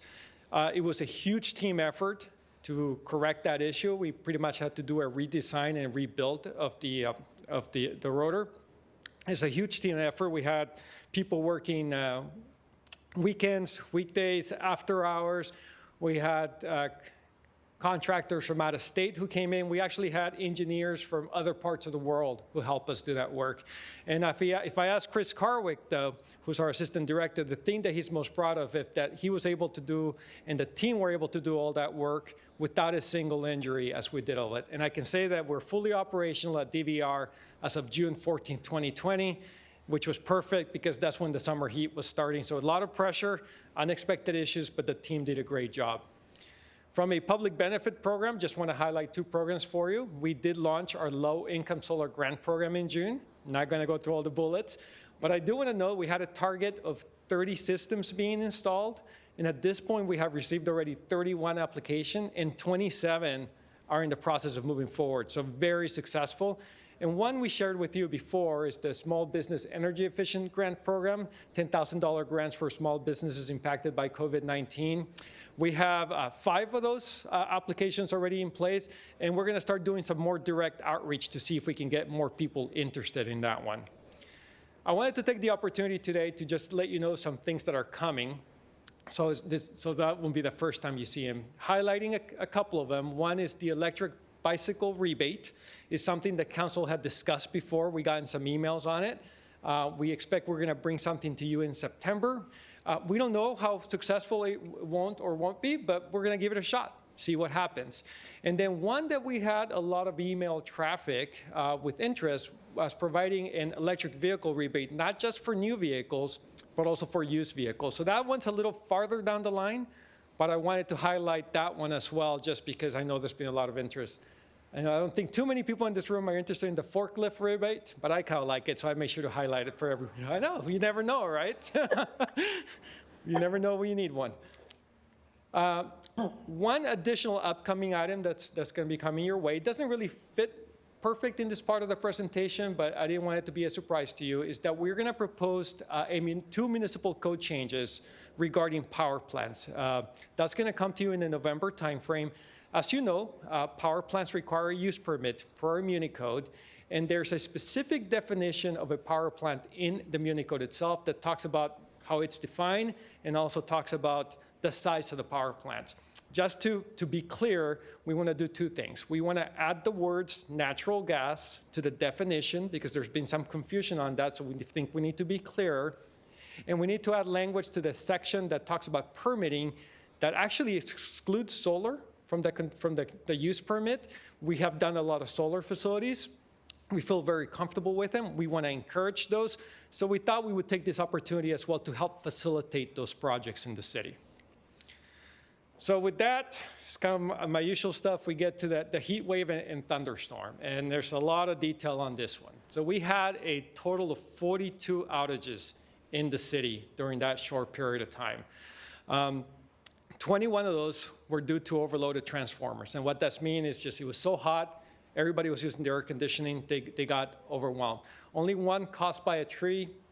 We had 4 simultaneous outages due to lightning strikes, and I'm going to talk about that in length.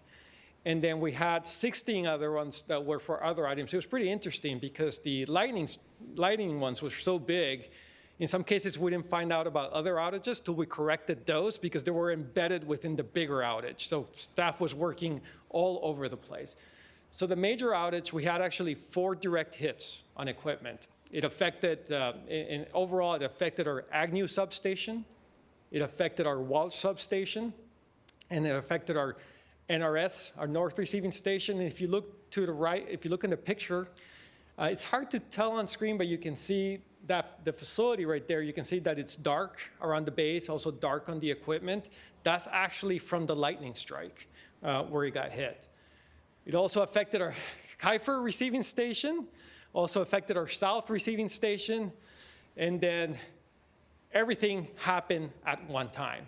Our heat-related outages that we talked about were fairly small, usually less than 50 customers, some were like 6 or 8 customers, and you can see actually somebody was nice enough to post on Facebook our crews working in the middle of the night, trying to bring people back.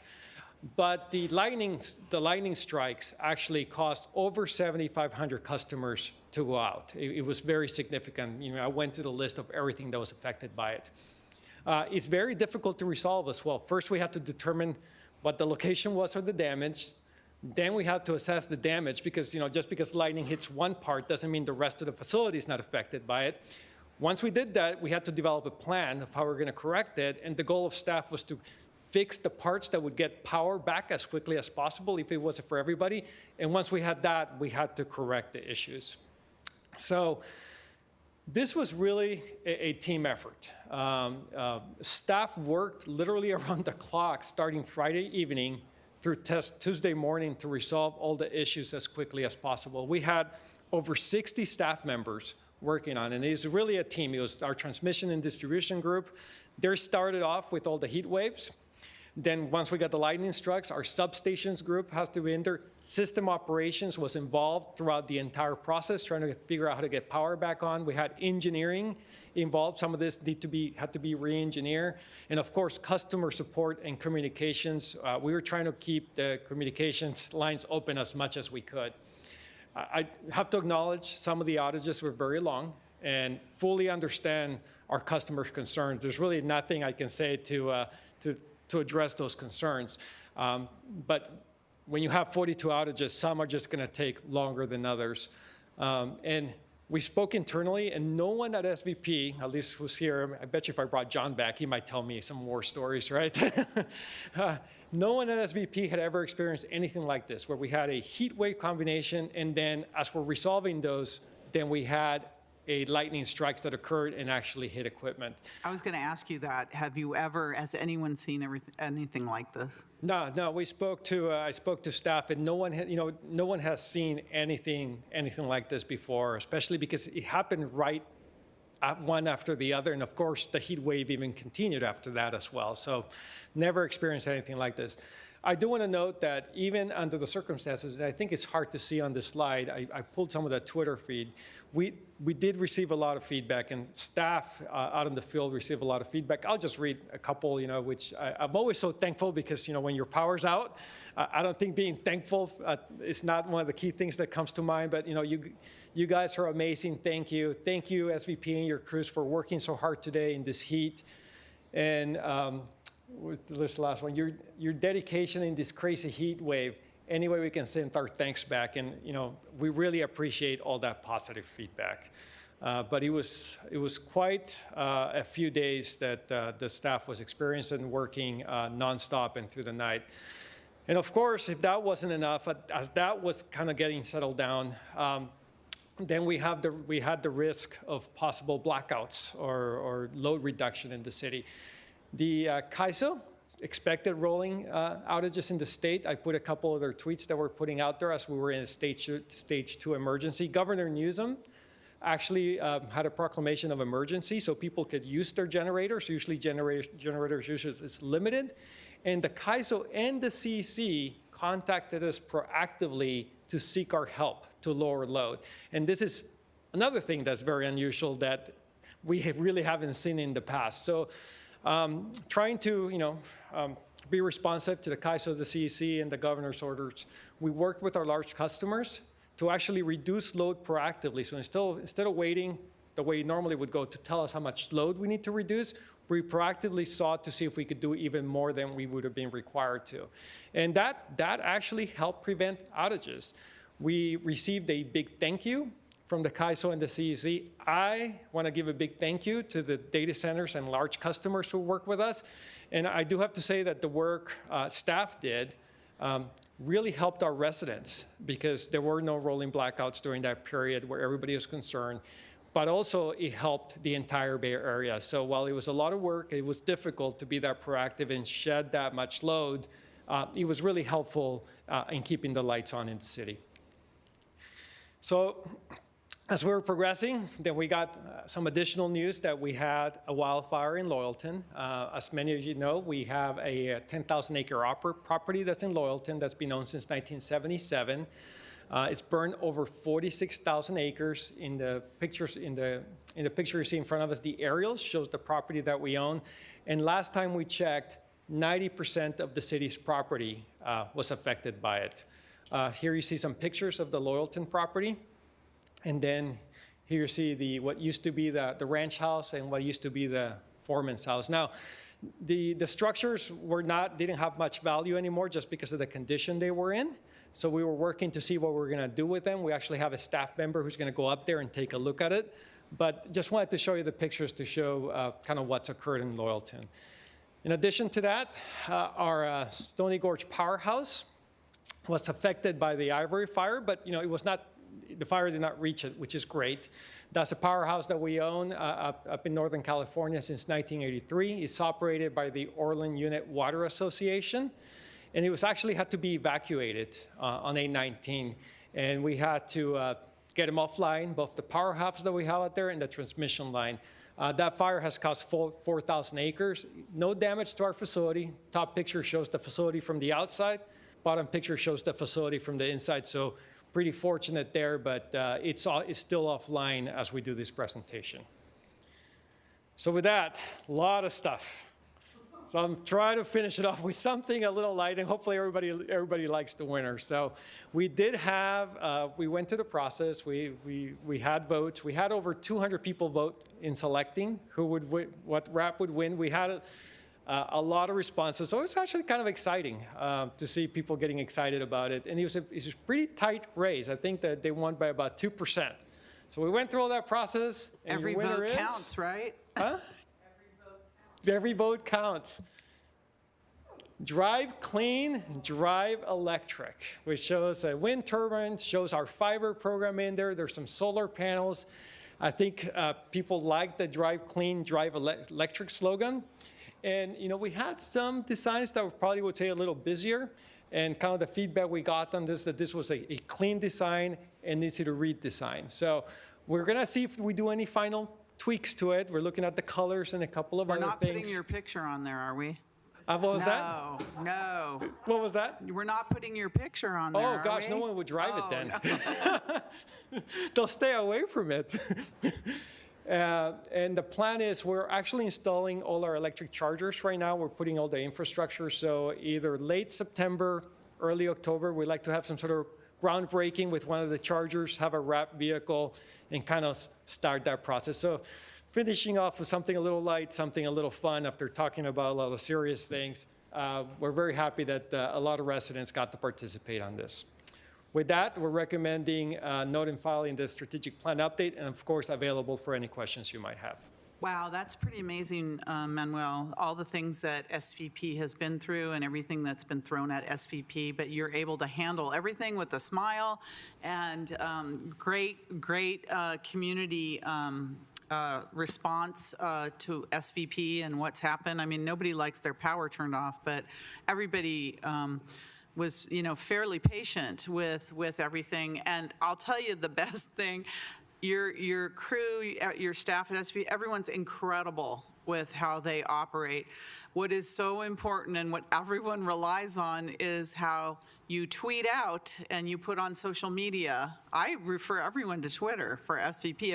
If your lights go out, if your power goes out, go check Twitter, because you're so good. Your staff is so good at getting the communication out to the community and being honest with the community about what happened. And when those lightning strikes hit and everything was going out at once, even saying to the point, please don't call us because we're really trying to get everything back online again. I mean, you're honest when things are happening, but if we know that you're working on it, that's what the community wants to hear. We want to hear you're working on it. We want to hear approximately when and how much you're trying. So I think you do really an excellent job, but I can't even imagine what your crews have been through. I mean, you gave us a little snapshot during this time period and how much we rely on them, how much our community relies on them. So thank you very much. And I suspect there's going to be a lot of comments. We're going to start with Councilmember Davis, followed by Watanabe.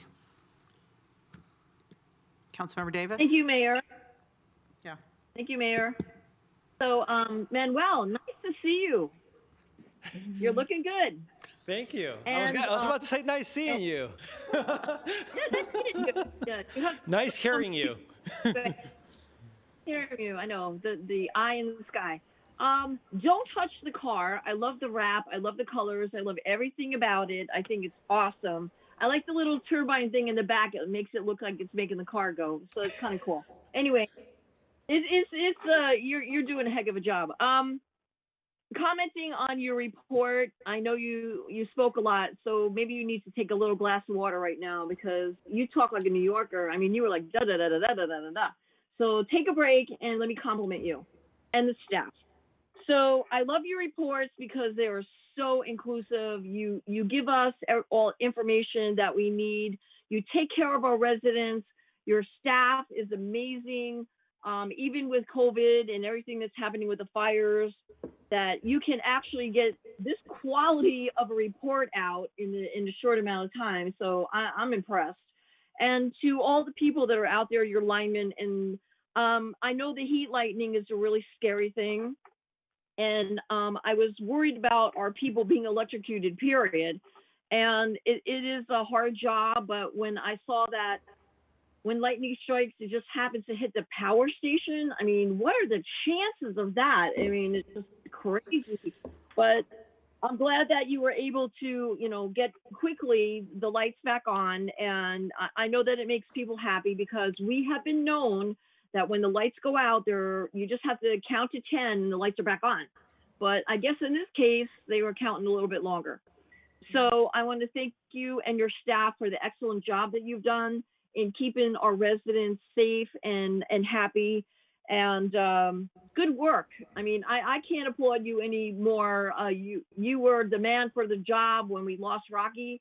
So you've been doing a heck of a job. And I know I can't give you a raise, but maybe the city manager might look at that. Anyway, for just how hard you and everybody else are working. I know that's a terrible thing to say, but I can say it because I'm a council member. Anyway, thank you again. And I would like to make the motion to note and file the extensive Manuel Panetta report. All right. Second. And that's a motion, second by Councilmember Watanabe. All right, thank you, Councilmember Davis. Councilmember O'Neill, followed by Councilmember Chahal. Thank you, Mayor, and thank you, Manuel, for that report. It was very comprehensive.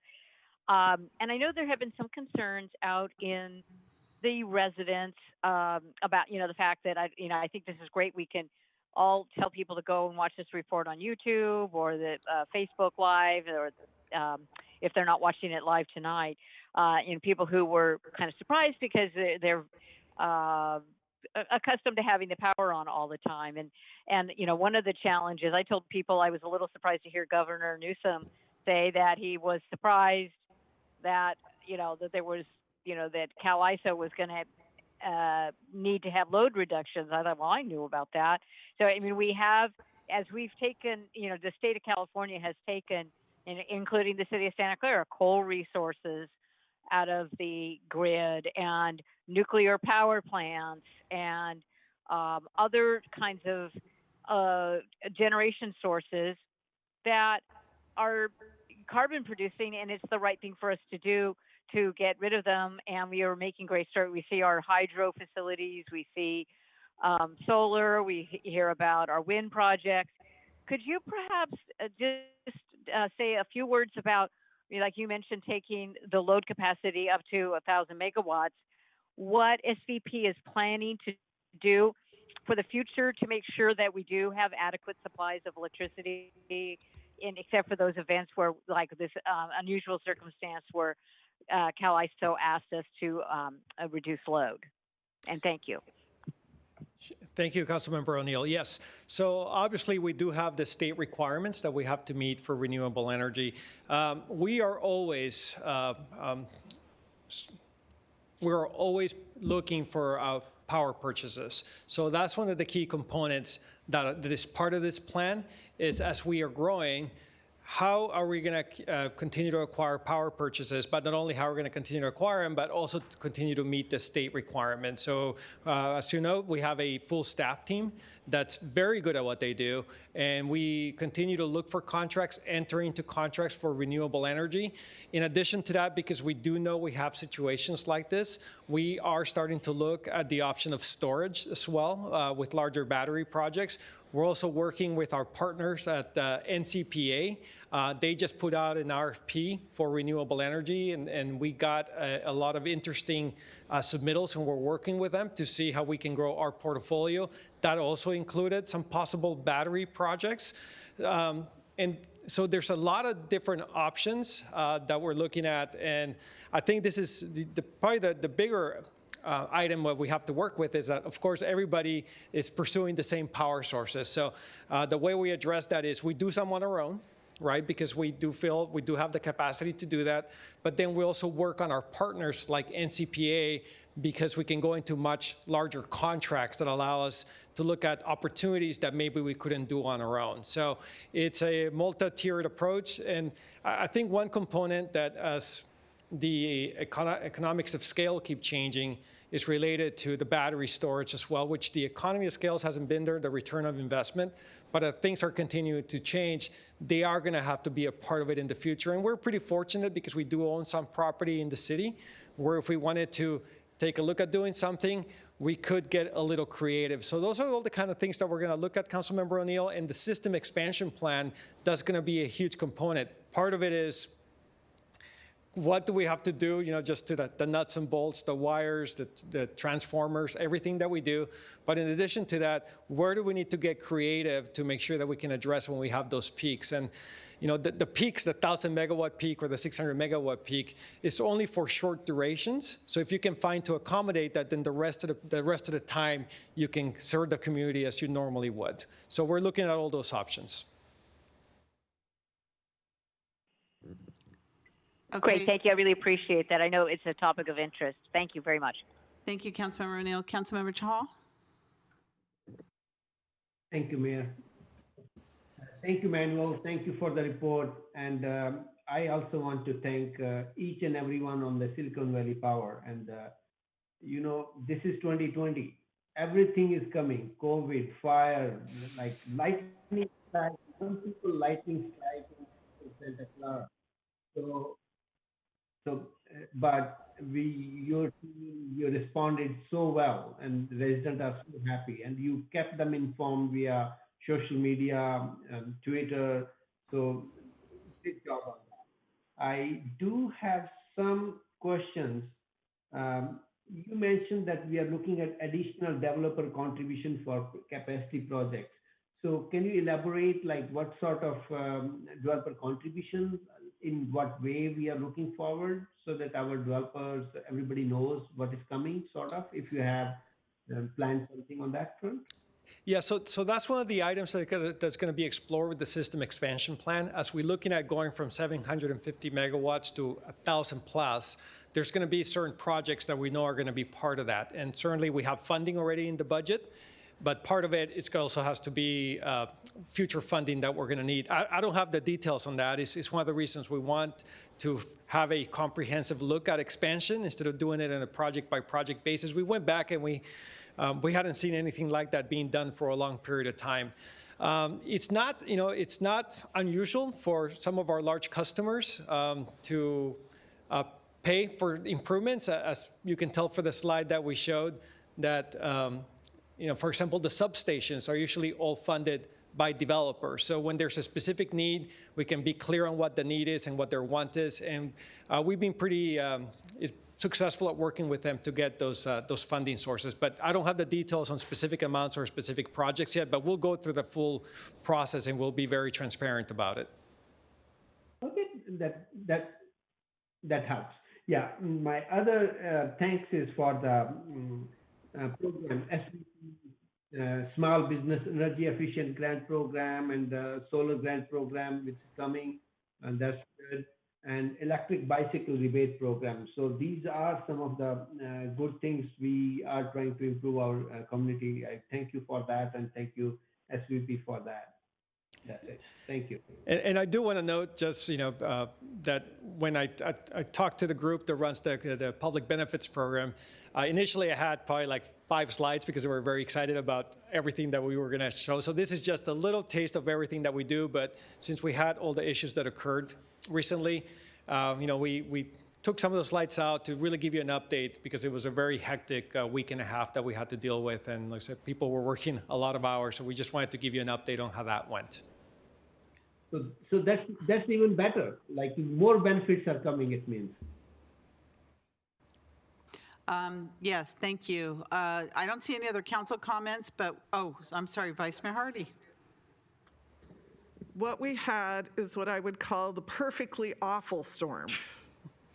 And I will tell you that I would like to say from all the residents, I don't do this normally, but actions speak louder than words. Whoops, make certain I make it. Thank you. Oh, wait, I'm here. It was amazing. Yes, the fact that we still had power. Let's do the wave too, Karen. Yes. All right. All I can say Okay. is Silicon Valley power rocks. Thank you. And thank you so much. And, I will make sure to let all the staff who did all the work and worked through the night, that they got a standing ovation at council, because I'm happy to be Standing here for them. But, they being out in the middle of the night, in the middle of storms, trying to resolve all these issues, the communication. So I will go back and reemphasize again how appreciated they are. Thank you, Vice Mayor. As we're in our homes when this is happening, we picture them out there and how lucky we are to have them there providing this service for us. So thank you very much, and please extend our heartfelt thanks for them.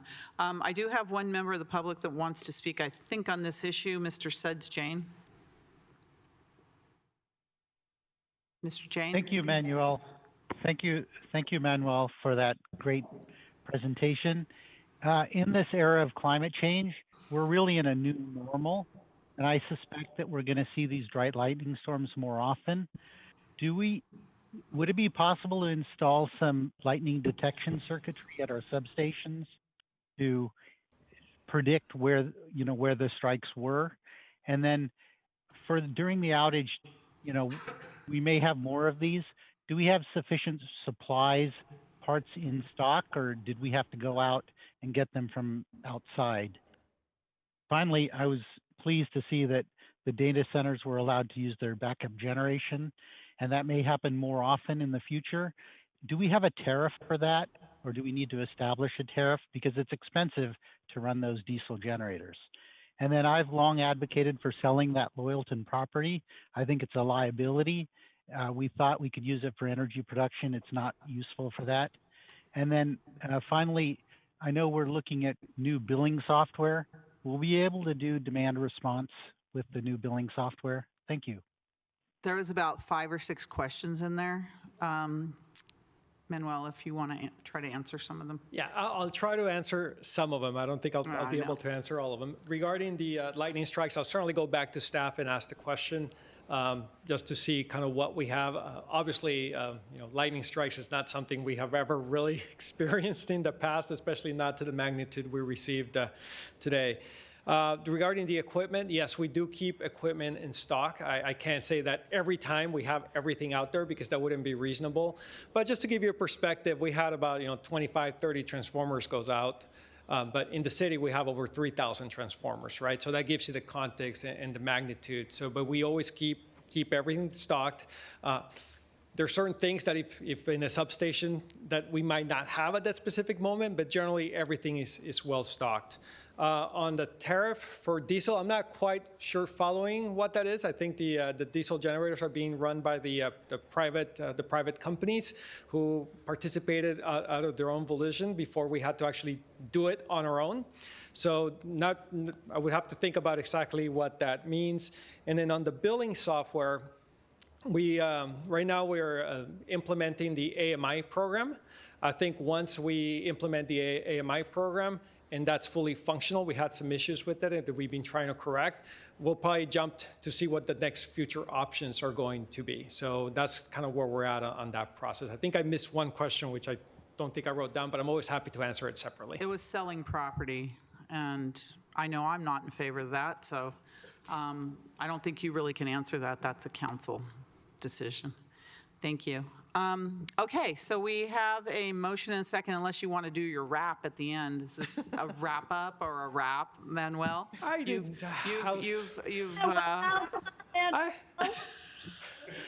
was that, Councilmember Davis? I was sure you had forgotten about that. No, I don't forget things like an elephant. I do not. I think I might be turning red for the first time in a long time. Let's capture that. Okay. I actually don't have a rap for you. I could try to. I would suggest the Beastie Boys. You listen to them on the way to work today. I was. And we know you listen to the Beastie Boys on the way to work. Go for it, Manuel. You've been outed, Manuel. I was You have listening kids, you can rap. Well, I could go back to my old high school days and try to pretend I can rap a little flow, a little freestyle here, but I don't want to. I don't want to. It's just be horrible. It's not about me. I'd be happy to do it. It's just be too painful for you all, so that's why. All right, thank you for sparing us. All right, we have a motion and a second. Madam Mayor, we have someone else? Yes. All right, here we go. 4907, Mr. Becker. Thank you, Madam Mayor. I just want to say I commend all of you for your work. A lot of people were scared. I mean, personally, the weather is getting really creepy, and this has been a very crazy year. I mean, next I'm expecting locusts. So good job, you guys. Continuing all your good work, and kudos to all of you, and thank you to city staff. Thank you. All right, we have a motion and a second. Assistant City Clerk.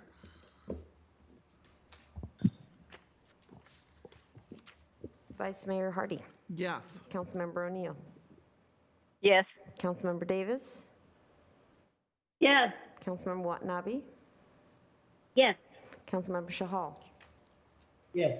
And Mayor Gilmore. Yes. Thank you. And that passes unanimously. Thank you, Manuel. We appreciate the great report. All right, moving forward, we have reports of members and special committees. Do we have any reports from council members? No. Okay, seeing none, the city manager, executive director report. City manager, do you have anything in additional to report? I did. I have been keeping the public as well as the council aware of just the Public Records Act workload. Last week, I had the opportunity to send to the council the data that we've been keeping. And as you know, we now have year-to-year data available to us. Last year at this time, we had responded to 5,021 requests. This year, we are up to 10,026, which means that on average, we respond to about 1,430 PRAs a month. I want to continue to thank our staff, and particularly Simrat and Nadine, and Sue and Brian and the city attorney's office, who continue to go through all of these records and make sure that we are compliant with the state law, even under the COVID conditions. So thank you, everyone.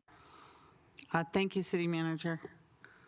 All right, and that then leads us to our adjournment. And our first two adjournments were put in by Councilmember O'Neill. So I'd like to ask Councilmember O'Neill to read our first two adjournments, please. Okay, thank you, Mayor. The first person we want to remember this evening is Frank Katalicek, long-term Santa Clara resident and former Senior Advisory Commissioner.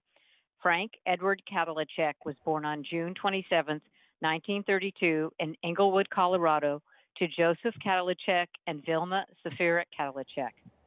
Frank grew up on a farm outside of Atwood, Colorado. He served in the U.S. Army, reaching the rank of first lieutenant, and was stationed in Austria, Italy, as well as several stateside locations. After leaving the service, he completed his bachelor's and master's degrees at the University of Northern Colorado, Greeley, and later received a Doctor of Education from the University of California, Berkeley. On the path to his doctorate, he participated in several science education programs as a part of the National Defense Education Act. Frank will be remembered fondly by hundreds of students and fellow educators in the Santa Clara Unified School District, where he taught all grade levels for over 30 years, focusing on STEM curriculum as well as serving as vice principal. His interest for the betterment of education led him to serve on the Board of Education for the Berryessa Union School District. Frank had a love of sports, which began in his youth when he played on baseball teams for his local high school and junior college.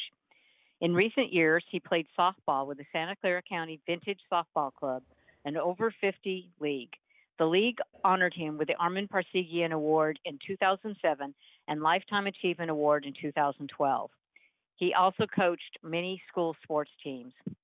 Frank's interest in serving the community led to volunteering at the Santa Clara Senior Center, where he worked for many years as a local coordinator and tax preparer for the AARP program, as well as in the gym.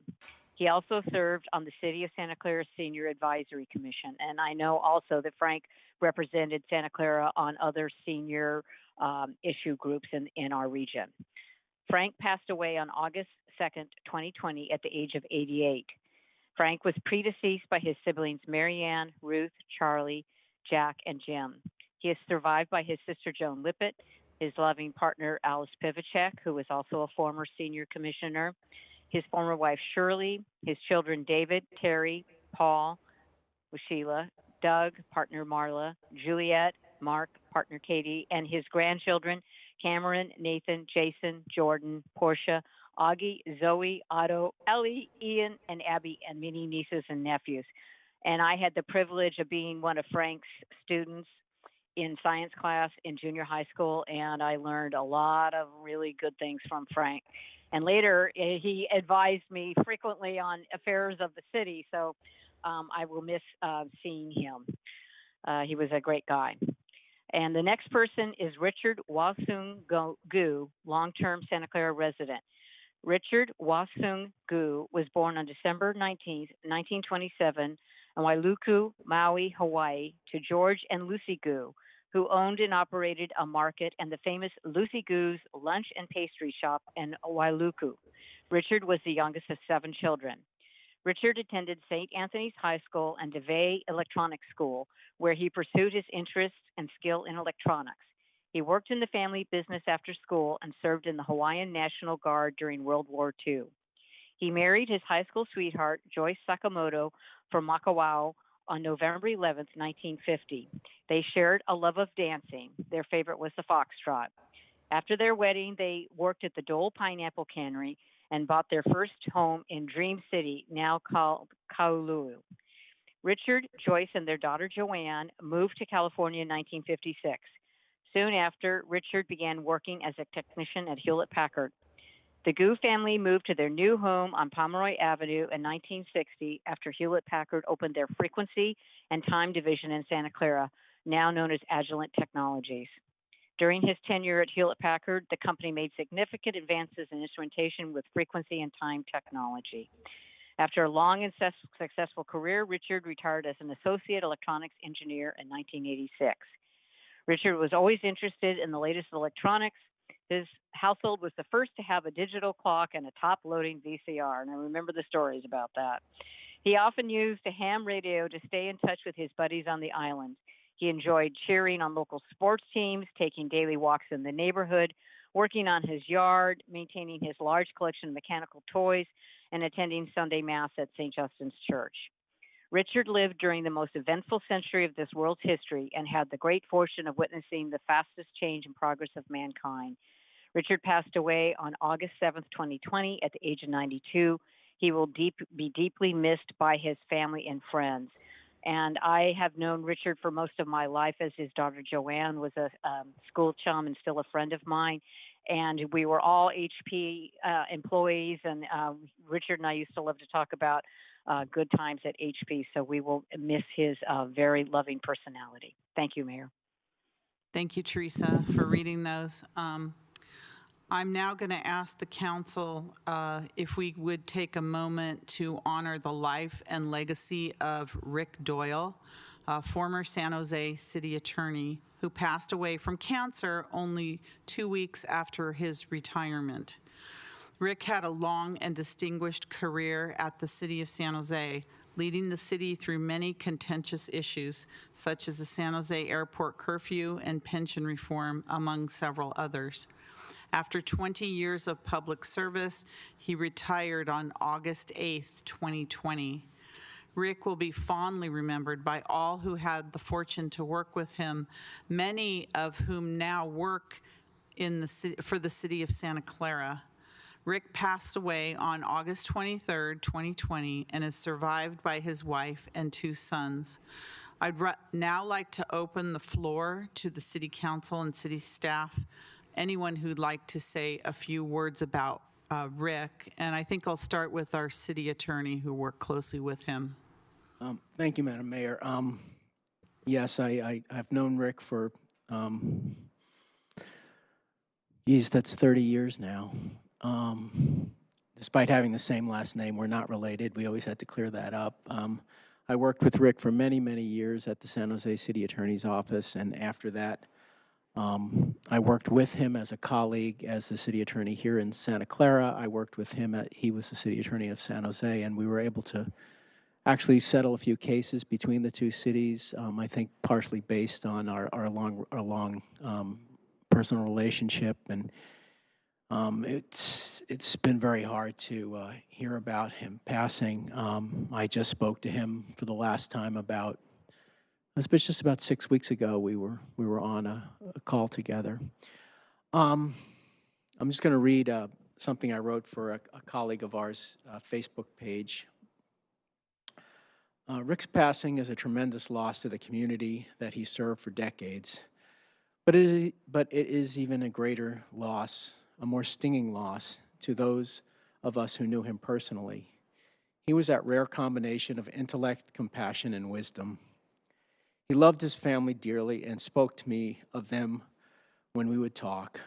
He set an example of excellence and grace for the office that he headed.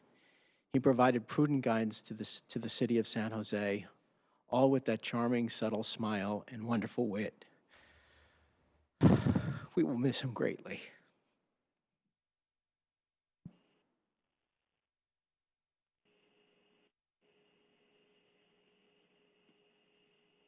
Thank you, City Attorney. Is there any other member of our city staff or council that would like to say anything? Nora, did you want to say something? Mayor, Oh, sorry, City Manager? I just want to acknowledge that that Brian captured Rick in his statement, and very well done. He was an exceptional city attorney and a wonderful human being. I had the opportunity to know Rick for over 20 years, and just an extraordinary public servant. He's had impact to the region, and it was a pleasure to work side by side with him for many years on supporting the council, and he will be greatly missed for all of his contributions. This is a real hard one for the region. Thank you, City Manager. I don't know if there's any other, thank you, City Attorney and City Manager for talking about Mr. Doyle, so he will also be part of our adjournment this evening. And the last adjournment and discussion I'd like to have is I'd like to ask the council that we have that we take a moment to mourn the loss of an entire family in a horrible and tragic car accident. I'd like to ask that we have a moment of silence for Nicholas Street and his family. Nicholas is the son of Nick Street, who's a member of our Santa Clara Rotary Club, and I know many of you out in the community know Nick. He's especially involved in the barbecue, the Rotary barbecue that we have in June. He's very instrumental in that. But the Street family of El Dorado Hills, California, Nicholas, Alyssa, and their two children, Christopher and Tyler, died in a horrific car accident in Amador County on July 23rd, 2020. Nicholas was the son of the long-term member of the Santa Clara Rotary Club, Nick Street. The loss of Nicholas, his wife, and children caused unspeakable grief to the family, friends, and the entire community. They were very well loved in their community. Let us now have a moment of silence to commemorate this loss and send our hearts out to their loved ones.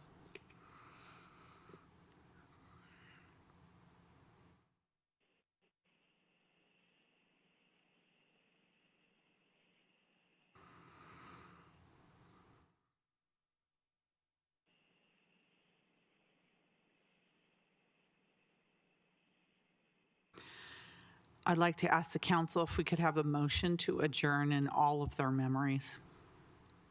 So moved. Second. Motion by Councilmember Davis, second by Councilmember Watanabe. Assistant City Clerk.